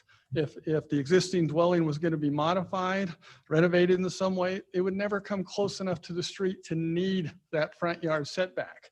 If the existing dwelling was going to be removed and demolished and replaced with a new dwelling, again, there'd be no reason for a variance from the front yard setback.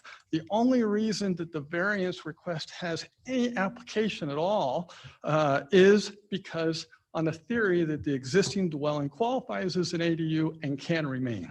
And I respectfully assert that that's not correct. And so I think there has to be a resolution of the ADU issue before there can ever be a decision as to approving the variance. And based on that, I think that this council can find error and reverse the Planning and Zoning Commission. And say, second basis, we've already referenced it, that we're concerned about this becoming a multifamily use. We have 2 standalone dwellings that are not being designed to be used, I guess, with one another. It creates a situation for what I'll call short-term or long-term rentals. I recognize the Boise City Code requires at least one of the dwellings to be owner occupied, but I can't believe the Boise City Code or this council contemplated or supports short-term or long-term rentals of ADUs. A third basis I would assert is what I'll call the excess footprint that is being created. If you look at this lot, the lot is 115 feet long. And if you look at the site plan and evaluate where the existing dwelling is and where the new dwelling will be placed, out of a 115-foot lot, we are going to have approximately 100 feet, lineal feet of what I'll call foundation between the 2 dwellings. There is a 6-foot gap between the 2 dwellings, but essentially if you look at this lot, The concept is the footprint is going to take up the entire lot. And to have 100 feet of what I'll call foundation on a corner lot like this in this area, I don't think is appropriate. It's just too much building for the size of the lot, and I don't think that's what's contemplated. Last, we did set forth some other bases. Mr. Ritter built his residence in 2007. He ensured that his property fully complied with all the setback requirements, and so his residence is set back to meet those standards. And he has only a 25-foot wide lot and had to build a 15-foot wide house. He made that work. It was readily accomplished. It seems like the same standards should be applicable to the Batazzo property. We were concerned, or are concerned, about the front yard setback and the street side setback relating to corner lots. We realize and recognize that the vision triangle standard, that minimum, is met. I just don't think that that's necessarily the standard should be applicable in the north end on a corner lot like this. And so again, the variance sort of encroaches to what I would call normal sight for drivers and bicyclists. We do believe that this particular application is prejudicial to the Ritter property and it has a detrimental impact upon its value. As to exceptional circumstances and hardships, we assert there is no exceptional circumstances or hardships to justify the variance. Nothing's changed from the time that Ms. Batazzo bought this property. There's been no, to my knowledge, legal change. There's been no factual changes to the lot. Nothing has occurred except that there's a desire now to create essentially a footprint of about 100 feet on 115-foot lot. We don't think that constitutes exceptional circumstances or hardship. So in conclusion, we're respectfully requesting this council reverse the decision of the Planning and Zoning Commission and deny the application. I'll stand for questions, Madam Mayor. Any questions? We're good for now. Thank you. Thank you. All right, next up, we will have the applicant.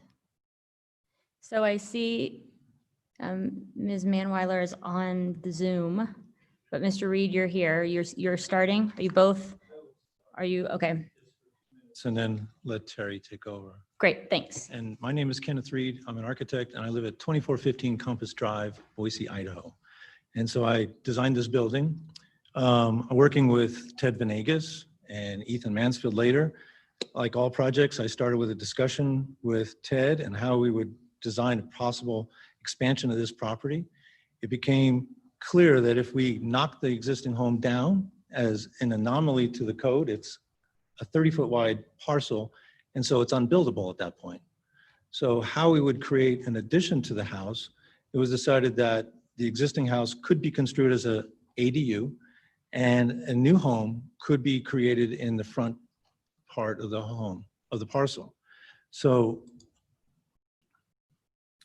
the nearby buildings are also very similar. This is near Hyde Park, and some of the setbacks are actually less than what we have asked for and been approved. We were approved in January at the Historic Commission unanimously. I was given accolades for the design. It was questioned in the Planning and Zoning Commission about the 10%. Celine verified that you can have an ADU that exceeds 600 square feet if Planning and Zoning merits the constraints and the design. And this is also a parcel that is substandard. And so if Mr. Ritter's parcel, which is a substandard lot, and this parcel, which is a substandard lot, these all meet the conditions of those ordinances. I've been doing this for 25 years, and I've made a specialty of North End homes. And so we have been unanimously approved in both the venues of historic review and the Planning and Zoning Commission. I stand for any questions, and then I would like to introduce Terry to carry on. Why don't we move straight to Terry? Thank you, Madam Mayor, council members. My name is Terry Pickens Manweiler. I am at Pickens Law, 398 South 9th Street, Suite 240, Boise, Idaho 83702. I represent the applicant, Sherry Batazzo, and I appreciate Mr. Reed giving the generals about the property and how he came up with the design. What I'd like to do is address the legalities of the appeal. As Mr. Reed has properly told the council, The project has been approved unanimously by the Historic District, which is not an easy thing to do when you're constructing something new in the North End, particularly on Eastman and 11th. And we also got an unanimous approval from the Planning and Zoning. I would like to note that there was no misrepresentations made to the commissioners at the time of the Planning and Zoning hearing. In fact, I specifically quoted the Boise City Code 11-06-03.1A, which Mr. Gorley did rely on to say that the 10% cannot be altered or amended. That's just simply not how the statute reads, the code reads. It specifically reads, examples of this include, but are not limited to. That is not a shall, that is not a must, that is a discretionary term of art for this council, for the commission before it, and for the Historic Commission to decide whether or not this is a unique circumstance where a variance is appropriate. And it is. This is a very unique lot with a home that is built in an unusual place on the lot. So the way that the site was then readjusted for Ken Reed's plan actually makes this a much more usable site. The issue with the ADU is simply not an issue here. For example, the ADU has not even been applied for and is not an issue before this commission or this council. The ADU unit is a separate issue. A separate variance has to be granted for that ADU accessory dwelling unit. The uniqueness of it is that the accessory dwelling unit just happens to be the building that's already in existence. The new structure will be the primary residence. To dissuade Mr. Gorley's concerns that this will be a multifamily, this will, I guess, encroach upon the neighbors by having multiple families on there. The whole point of an ADU is to create infill in cities like Boise, where we're trying to bring the population back into the core. The accessory dwelling unit statute and code specifically requires owner occupation. So should be no concern about this just being a multiple rental unit for whoever's building this to rent in the North End. That's not what this is built for, and that is not what the intent of the parties is. The second issue is the issue with the setbacks. That's the whole point of this variance request. The whole position of the application was that this is a unique circumstance. This is a unique property, and we do need a variance. The variance needs to be for the setbacks. Because this is a corner lot, because of the way that the property is situated, there are setback requirements that need to be met. And in this particular case, alleviating the requirements of those setbacks does allow for the construction as Mr. Reed has designed. There is no issue with the corner site, as the staff has already pointed out. The line of sight is perfectly clear on the corner of Eastman and 11th. There's not an issue. The only issue with regard to the variance is the front yard setback. Because the way the house is now situated in its drawing, the variance is actually a front yard setback where it's coming onto 11th Street. And in order to have the parking spaces, the design of the property and the design of the house was actually done so that the parking was done underneath the house itself. So, frankly, every single accommodation that could have been made to make this a viable project has been done. That's why it got accolades with the Historic Commission. That's why the Planning and Zoning Commission approved it unanimously. Now, I do appreciate and understand Mr. Ritter's position. It's a house that's going right next to his house. His house is also, for the record, new construction in that area. Mr. Ritter built a skinny house on a very narrow lot, and he would like to preserve his view. And I can appreciate that. We can all appreciate that. But this is the North End of Boise. You don't buy in the North End to have a beautiful view. You move up to the hills if you want a beautiful view. When you're in the North End, you're in the North End for the feeling of community. And when you're trying to construct a residence, which, by the way, is spectacularly beautiful and will add and enhance the North End in this particular view, that's not the purpose of this particular residence. That's not the purpose of the North End, and that's not how the people who live there feel. Now, while I appreciate the comments that several neighbors were opposed to this, this is an appeal.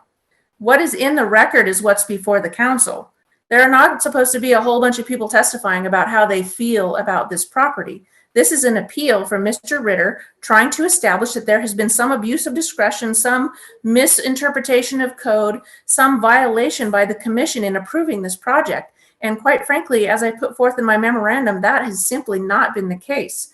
I do ask that, I'm sure it's been submitted, but my memorandum to this council sets forth all of the reasons why Mr. Ritter has not set forth that there has been any basis to grant his appeal. And for those reasons and the reasons that I set forth in my memorandum, we'd ask that this council deny the appeal and allow Ms. Batazzo to move forward with her project. And I will be happy to stand for questions from anyone. Madam Mayor.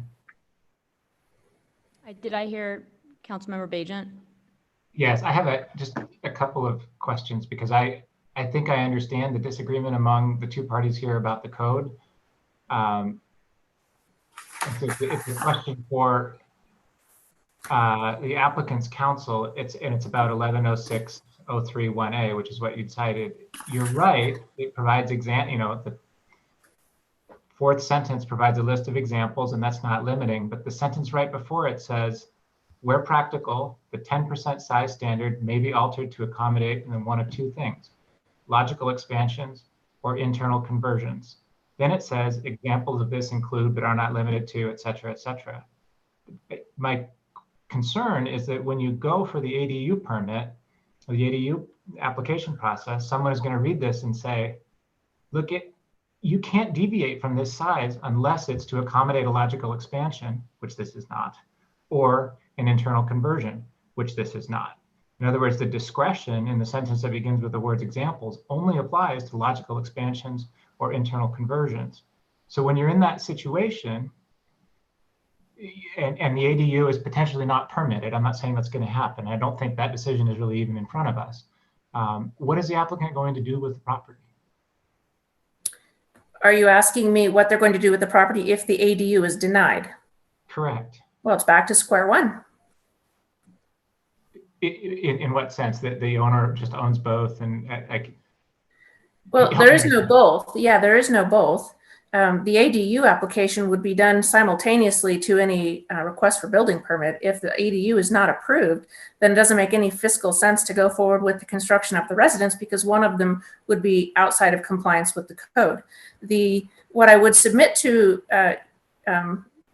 Councilman Bajent is that the accessory dwelling unit is most definitely being converted. It is a residence right now. It is the primary residence on the lot. It is not an ADU. It is literally, quite literally being converted to an accessory dwelling unit, which are favored. So with respect to the language that allows for modifications to the specific sentence in the code, this is one of those unique circumstances. Because it is not an already established ADU with an ADU approval, it's a residence that has to go through the process of ADU approval. If it gets the ADU approval, then of course we could not expand it more, and certainly couldn't expand it more than 700 square feet. We understand and appreciate that, but it's only 644. There's no plan for expansion. I understand and appreciate the confusion of what it means to be an accessory dwelling unit versus a residence. But in this particular case, it is the current residence and cannot be characterized as the ADU until the variance hearing on the ADU process begins and is complete. And your view is that the phrase internal conversions also applies to converting it from a residence to an ADU? Absolutely, because there's no language in there that indicates that it has to be new construction ADU. Okay, thank you very much. Yes. Others? Madam Mayor, I think this is a question for staff, but I'll pose it now.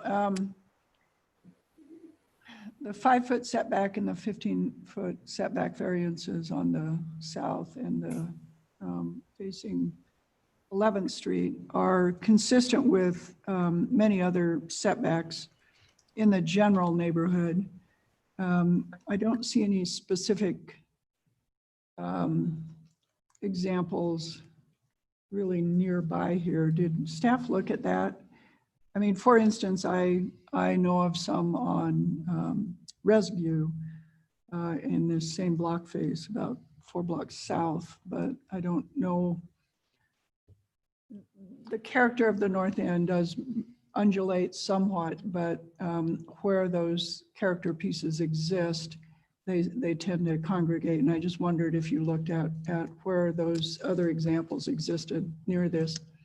Yeah, Madam Mayor, Councilmember Clegg, I think interestingly enough, even the existing home on this property along that, it's especially prevalent with these really narrow corner lots. And this existing home is about 5 feet from the street deck. property line. Yeah. And you know, our setback table with the 15, 20-foot setbacks, it works really well out in newer parts of town, but in these older parts of town where we have kind of wider right-of-ways and detached sidewalks, it's quite common to have setbacks below that 20, 15 feet. I don't have a list of specific addresses in front of you. I would just note that it's prevalent throughout the older parts of town, including the north and east end. Thank you. I just want to make sure that was on the record. Thank you. All right. If there's nothing else, we will now move into the residents that have signed up. But first, I just want to make sure, is anybody from NENA here, the North End Neighborhood Association? On Zoom? Nope. All right. So I'm going to move in first with the folks that I have listed, and then we'll see if there's anybody else here. Sean Murphy? Yeah, can you hear me okay? Yes, we can. Hi there. Hi. So yeah, my name's Sean Murphy. I reside at 1610 North 11th, just across the street from the current property. And would just first like to thank the council for their performance over the last few months. And seriously, a sincere thank you to you guys. I know it's been a difficult time. I think that overall, the attorney's representation of the current ADU problem is spot on. If one of us was to build this house, or we had built this house and then we built an ADU on this lot that was 604 square feet, no one would ever allow it. And my purpose here is to say that other properties on this block and adjacent to my own have undergone similar selection bias to what's occurring on this current property. And that selection bias has allowed variances and height restrictions to go unnoted that were then later regretted by neighbors, and including the resident themselves calling me saying, I can't believe how high it is, but I've already ordered the windows. And the fact that the commission was questioned about a large amount of leeway given in the previous hearing, from that particular ordeal, they admitted to making a mistake, which now affects me and my family. And I see a similar one being made here.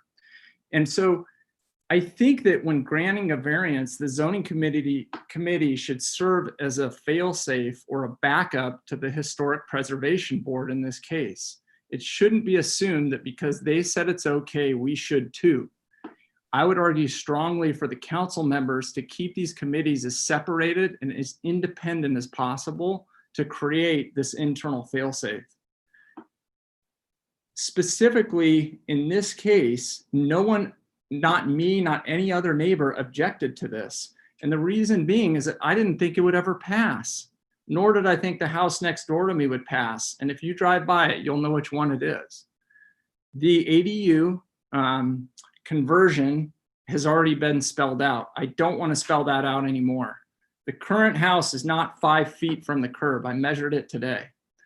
The houses that we're comparing to on this current block are at 5 foot 8 inches and 6 feet from the property line as I measured them today, okay? What this setback is going to do is it's going to set it at 5 feet, okay?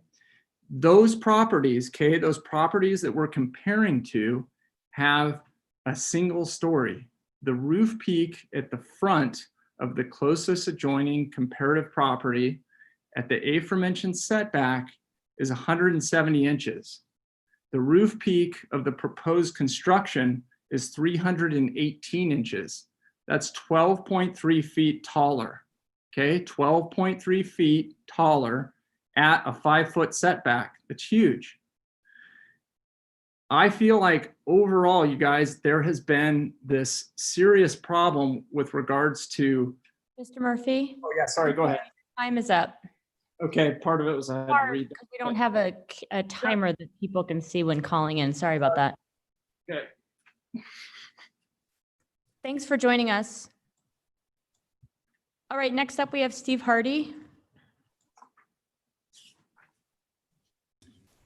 Yeah, my name is Steve Hardy, and I reside at 1522 North 11th Street on the southeast corner of 11th and Eastman. I don't really object to having a house built there and things. My concern has always been the setback variance, which I just wanted to be sure is not going to interfere with the clear vision triangle on 11th and Eastman Streets, especially since now 11th Street is supposed to be the new bikeway. And my concern is that if you can't see, at the intersection to see what's coming the other way, then there could be something pretty tragic happen there. So that's my concern, and that's all I got to say. Thank you, Mr. Hardy. Next up, we have Jason. Is it Hess or Hesse? Sorry. Jason Hess, can you hear me? Yes, we can. Welcome. Thank you. First, thank you, council, for your hard work. My name is Jason Hess. I'm a native to Idaho and live 4 lots down from the resident in question at 1613 11th Street. I support the appeal. While I support an additional unit on this lot, the proposed design is horrifically unreasonable. To use Terry Pickens' words, you don't buy a tiny lot to build a second massive house. You buy a large lot in the foothills. First, I'd like to say I met the tenant of the property a few months ago, and they said they were renting the ADU.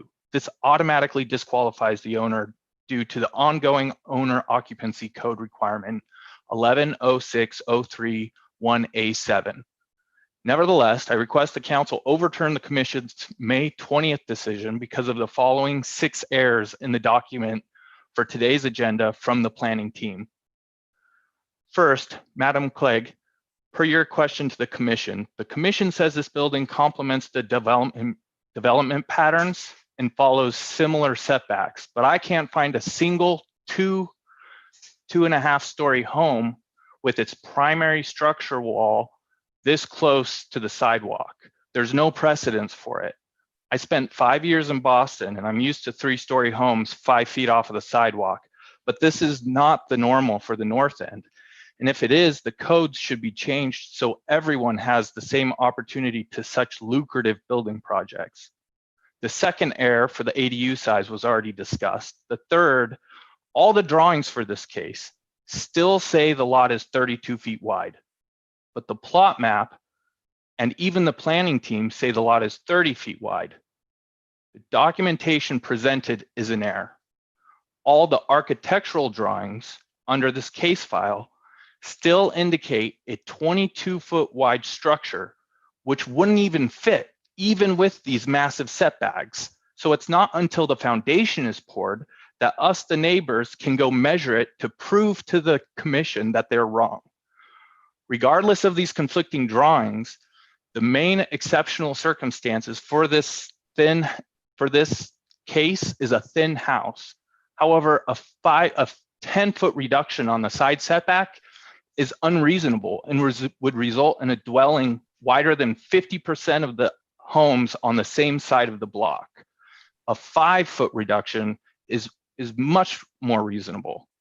The fourth error is for code 110603-03E01C.C. It presents multiple examples of ways 2-story structures, and mind you, this is 2.5, how its height and roof line design should reduce its imposition on adjacent dwellings. I would highlight that the 3rd story of this proposal should have a 3-foot setback. The commission says this code doesn't need to be followed as long as the 5-foot shared setback is met, and I don't think that's accurate. The 5th error is for code 111203, and it presents 2 clear triangles for the code. However, the response from the planning team only addresses the easier of the 2. So I don't know how they're not considering the second one, which impinges into a sloped driveway and it's questionable if the clear vision requirement can be met when the vehicle is below grade.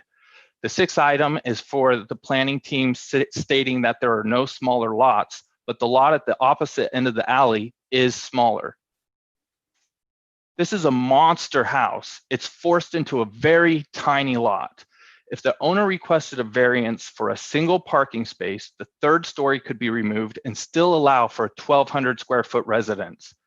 A one and a half story unit would be much more appropriate for this lot than the 3-story proposed. The proposed design requires 7 exceptions to the city code. 7. I ask, what's the limit? Can they have 10? Can they have 12? When will this council draw the line and say, no, this is not appropriate? The ADU is too large. The ADU has an unoccupied residence. The driveway is within 50 feet of the intersection, 10-foot reduction one side, 5-foot reduction the other side, no additional 3-foot reduction to the third story, and an unsafe declining shortened driveway. So not only does the driver not have the same amount of distance to see my child on the sidewalk, but they're coming up an incline. Yes. Sorry, I let you go way over. We need to get a timer, like a beeper to like Okay, remind. thank you very much. Okay, Mr. Marcoux is next. Kyle Marcoux. Yes. Okay, we don't have Kyle Marcoux online. So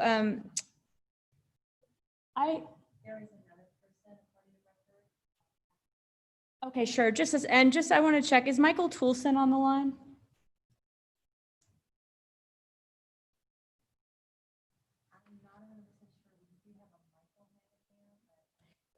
Michael, the Michael that's there, is that Michael Toulson?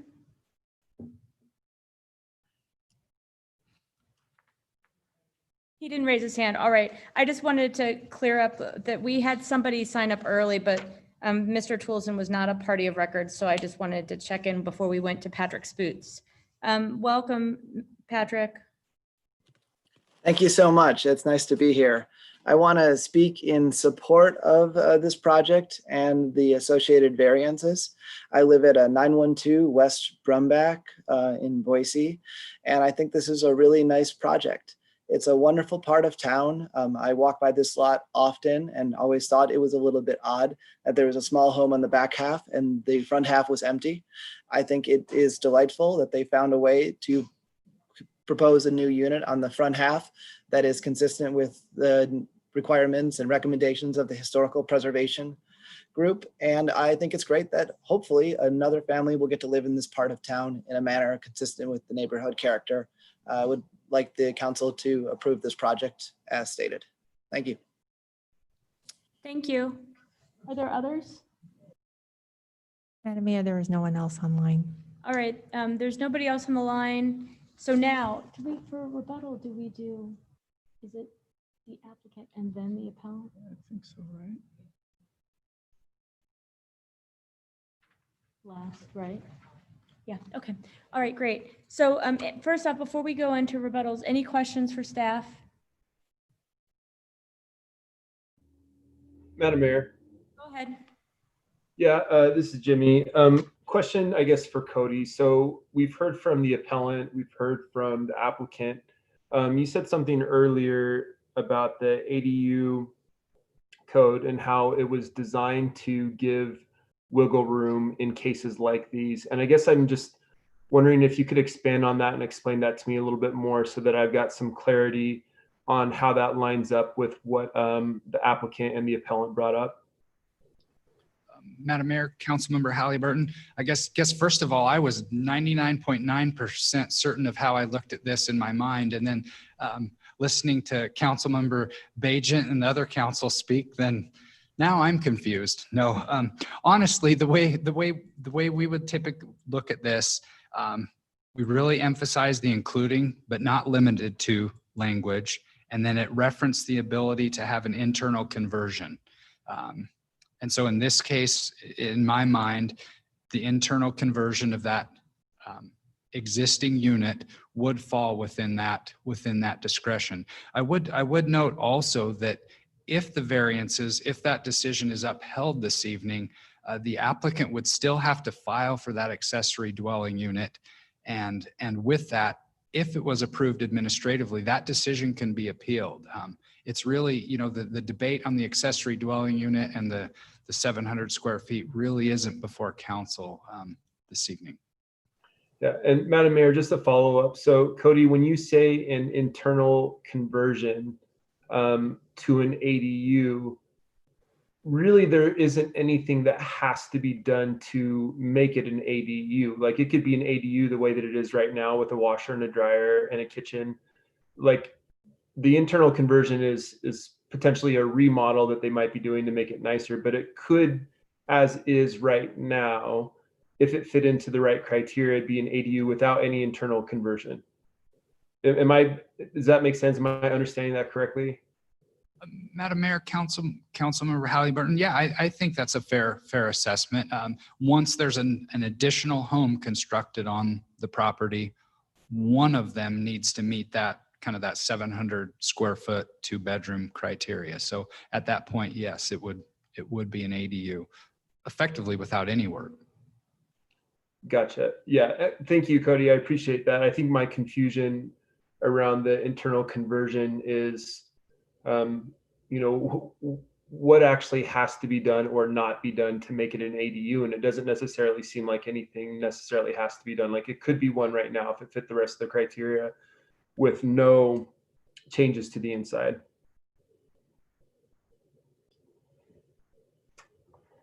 Thank you. Other questions? Madam Mayor. Yes. Cody, just a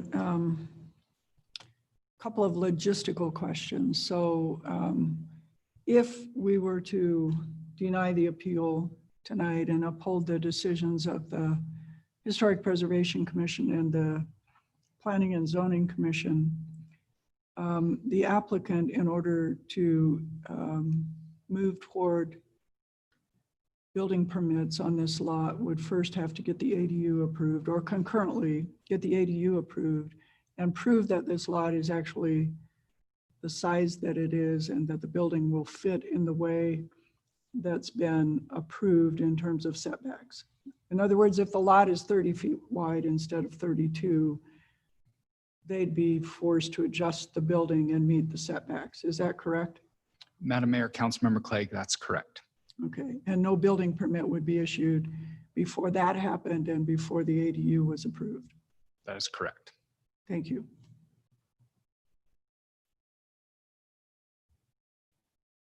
All right. I'm seeing nobody else unmute or lean in, so I'm going to move into rebuttals. We will start with the applicant this time around. Sir, you're the appellant, correct? Mr. Reed. I'll just make 2 or 3 Oh, quick. it looks like Terry's trying to talk.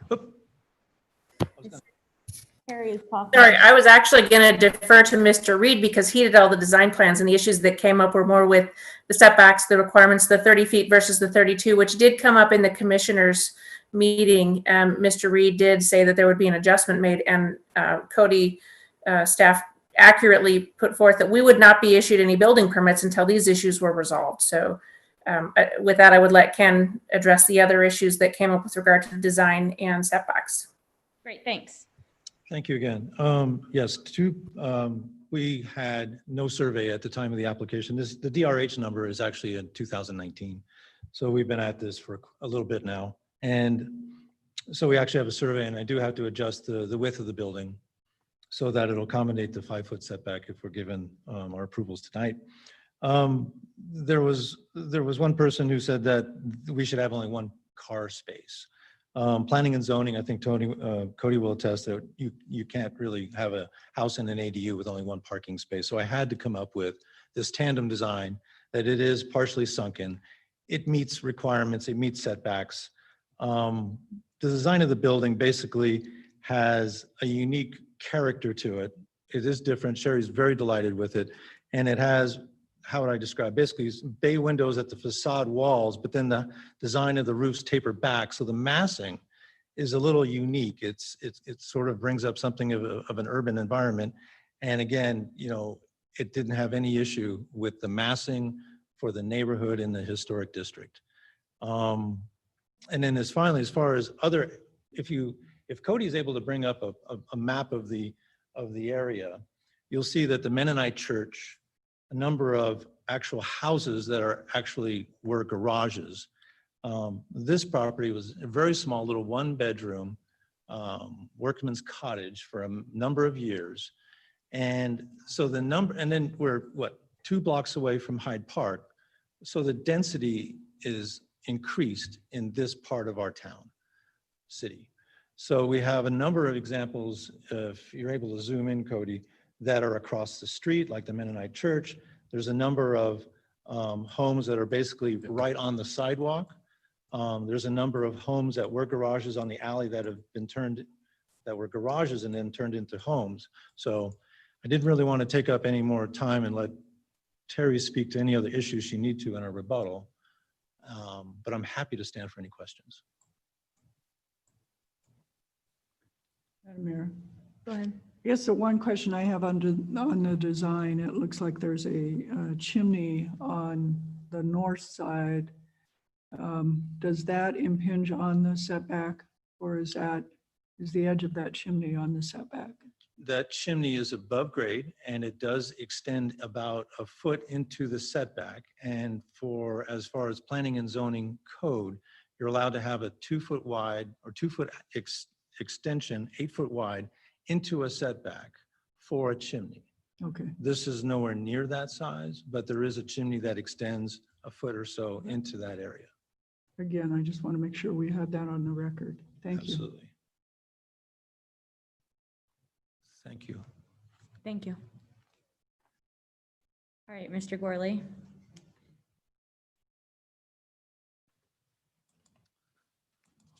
Thank you, Madam Mayor, council members. I'll be very brief.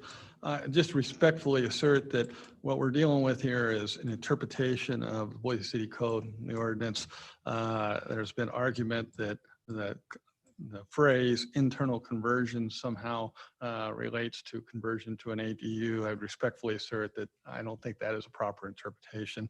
ADU is a legally defined term within the Boise City Code. Internal conversions clearly relates to some sort of construction remodeling or something that's occurring within the ADU. Even the examples in the sentence that follow contemplate some sort of remodeling or something occurring within the ADU. And so I would just respectfully assert that I don't think that interpretation is correct. I fully recognize that we got a little bit of a chicken and egg issue.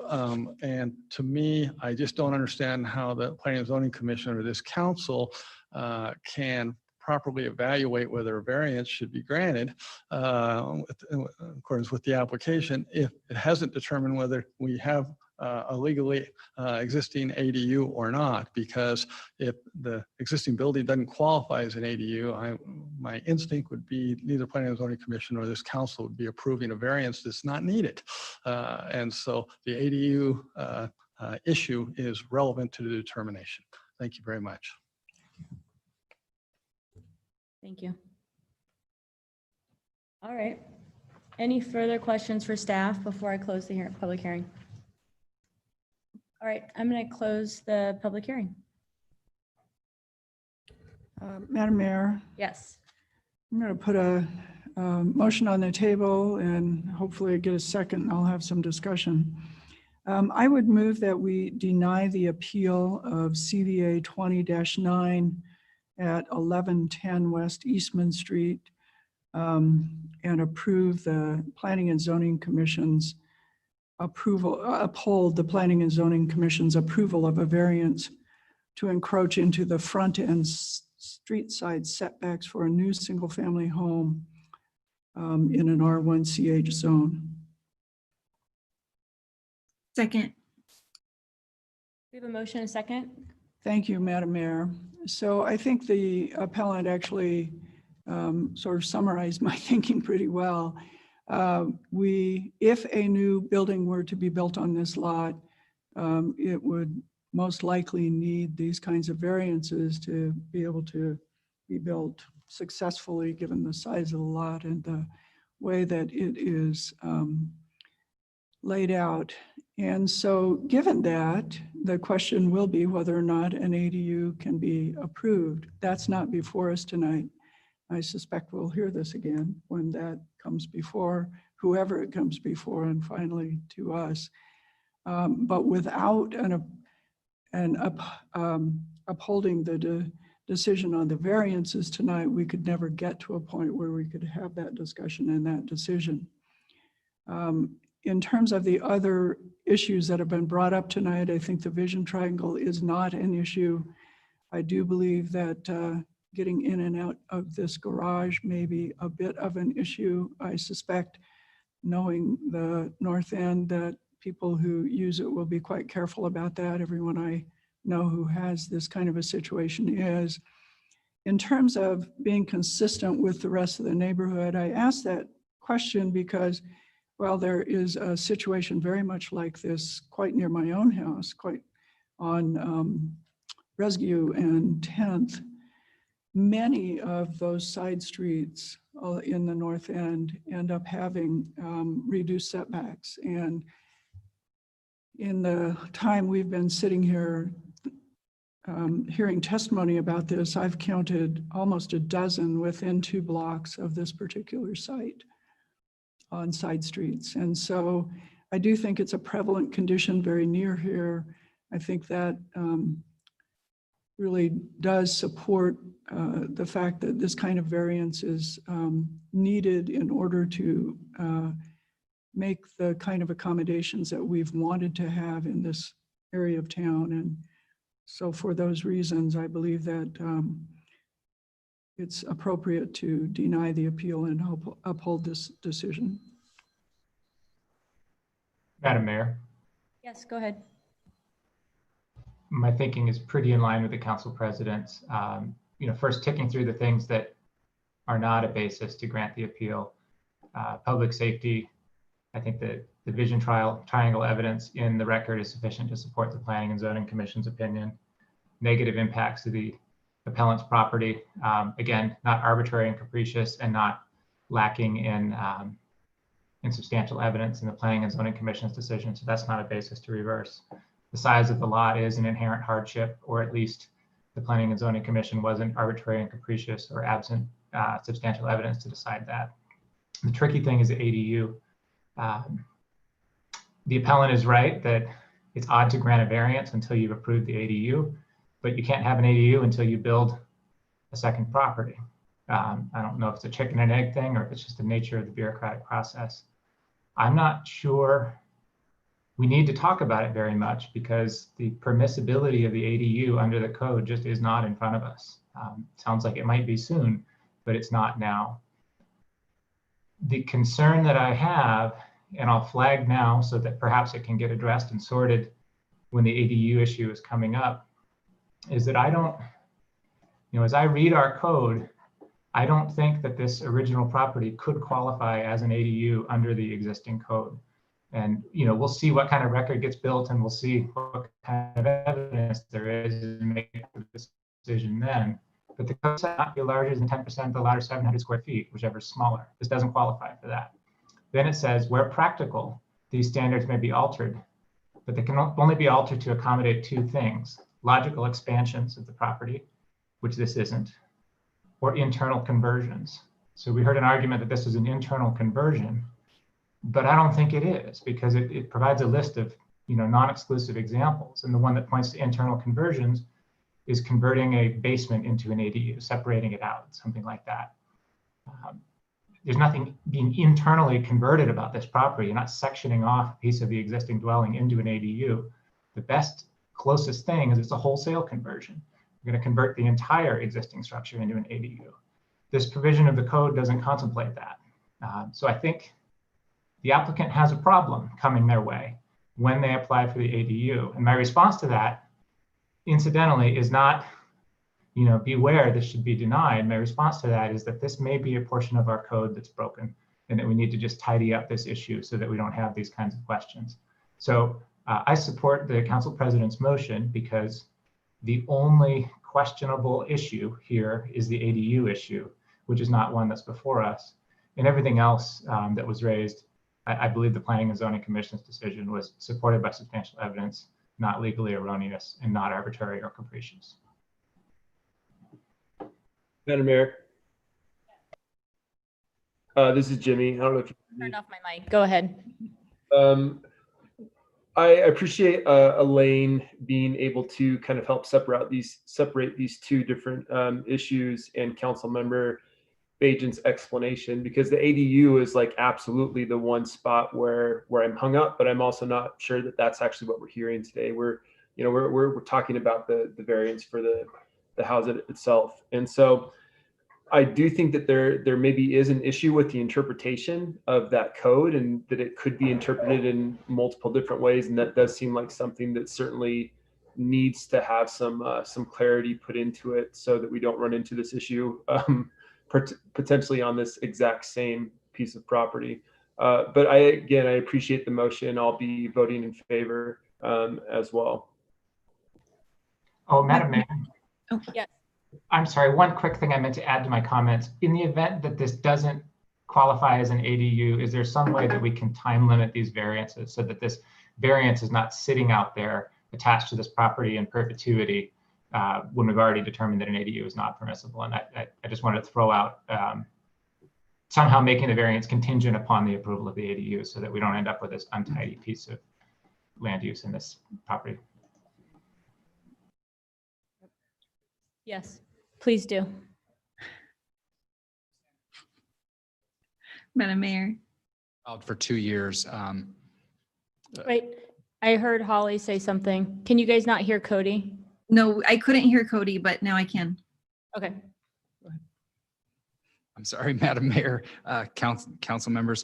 The variance approval by code would be valid for 2 years. So if something isn't constructed within the 2 years, it would expire. Excellent. Now, Councilmember Whittings. Okay, now it's my turn. Thank you, Madam Mayor, and thank you, Council President Clegg, for all of your salient questions and comments, and also Councilmember Bajent. Having grown up in the North End, I guess I've become very comfortable with interesting shaped and sized houses kind of shoehorned onto lots, and I think it happens all over the neighborhood. So I don't think that this is anything new for a majority of the North End. I understand that it's something new for the direct neighbors, and I respect that, and sometimes it's painful, and I appreciate everyone that's reached out to us. But I think in the overall scheme of things, this is something that the North End's been doing for over a century. So I applaud the effort to build some more density into the North End. I think that it's really difficult in an old neighborhood to do that sometimes, and so it takes a lot of creativity. And I appreciate the careful consideration of the Planning and Zoning Commission on this, on the original application, and I'm in support of the deny of the appeal. Madam Mayor. Yes, Councilmember. Thank you. I agree with what everybody else has said. I myself owned a tall, skinny house, and I also lost the view because of buildings that went up around me, nowhere near as close as what this is going to be. But I still enjoyed my tall, skinny house for as long as I had it. And at the end of the day, what we need more of in our community is housing options. And so I'll be supporting the motion today. Thank you. Madam Mayor, could I just say one quick other thing? The other thing that I really appreciate about this particular application, if the ADU does in fact get approved, it means that someone, instead of buying a small house, scraping it and building one single family house that's for a more affluent family, is preserving at least some semblance of affordability within the neighborhood. And I think that's a really important goal for us.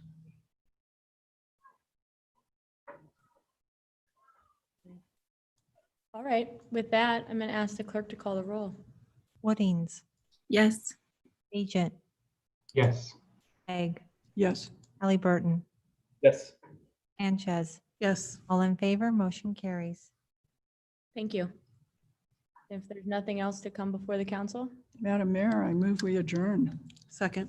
all in favor? Aye. Aye. Opposed? We are adjourned. Thanks, everybody. Night.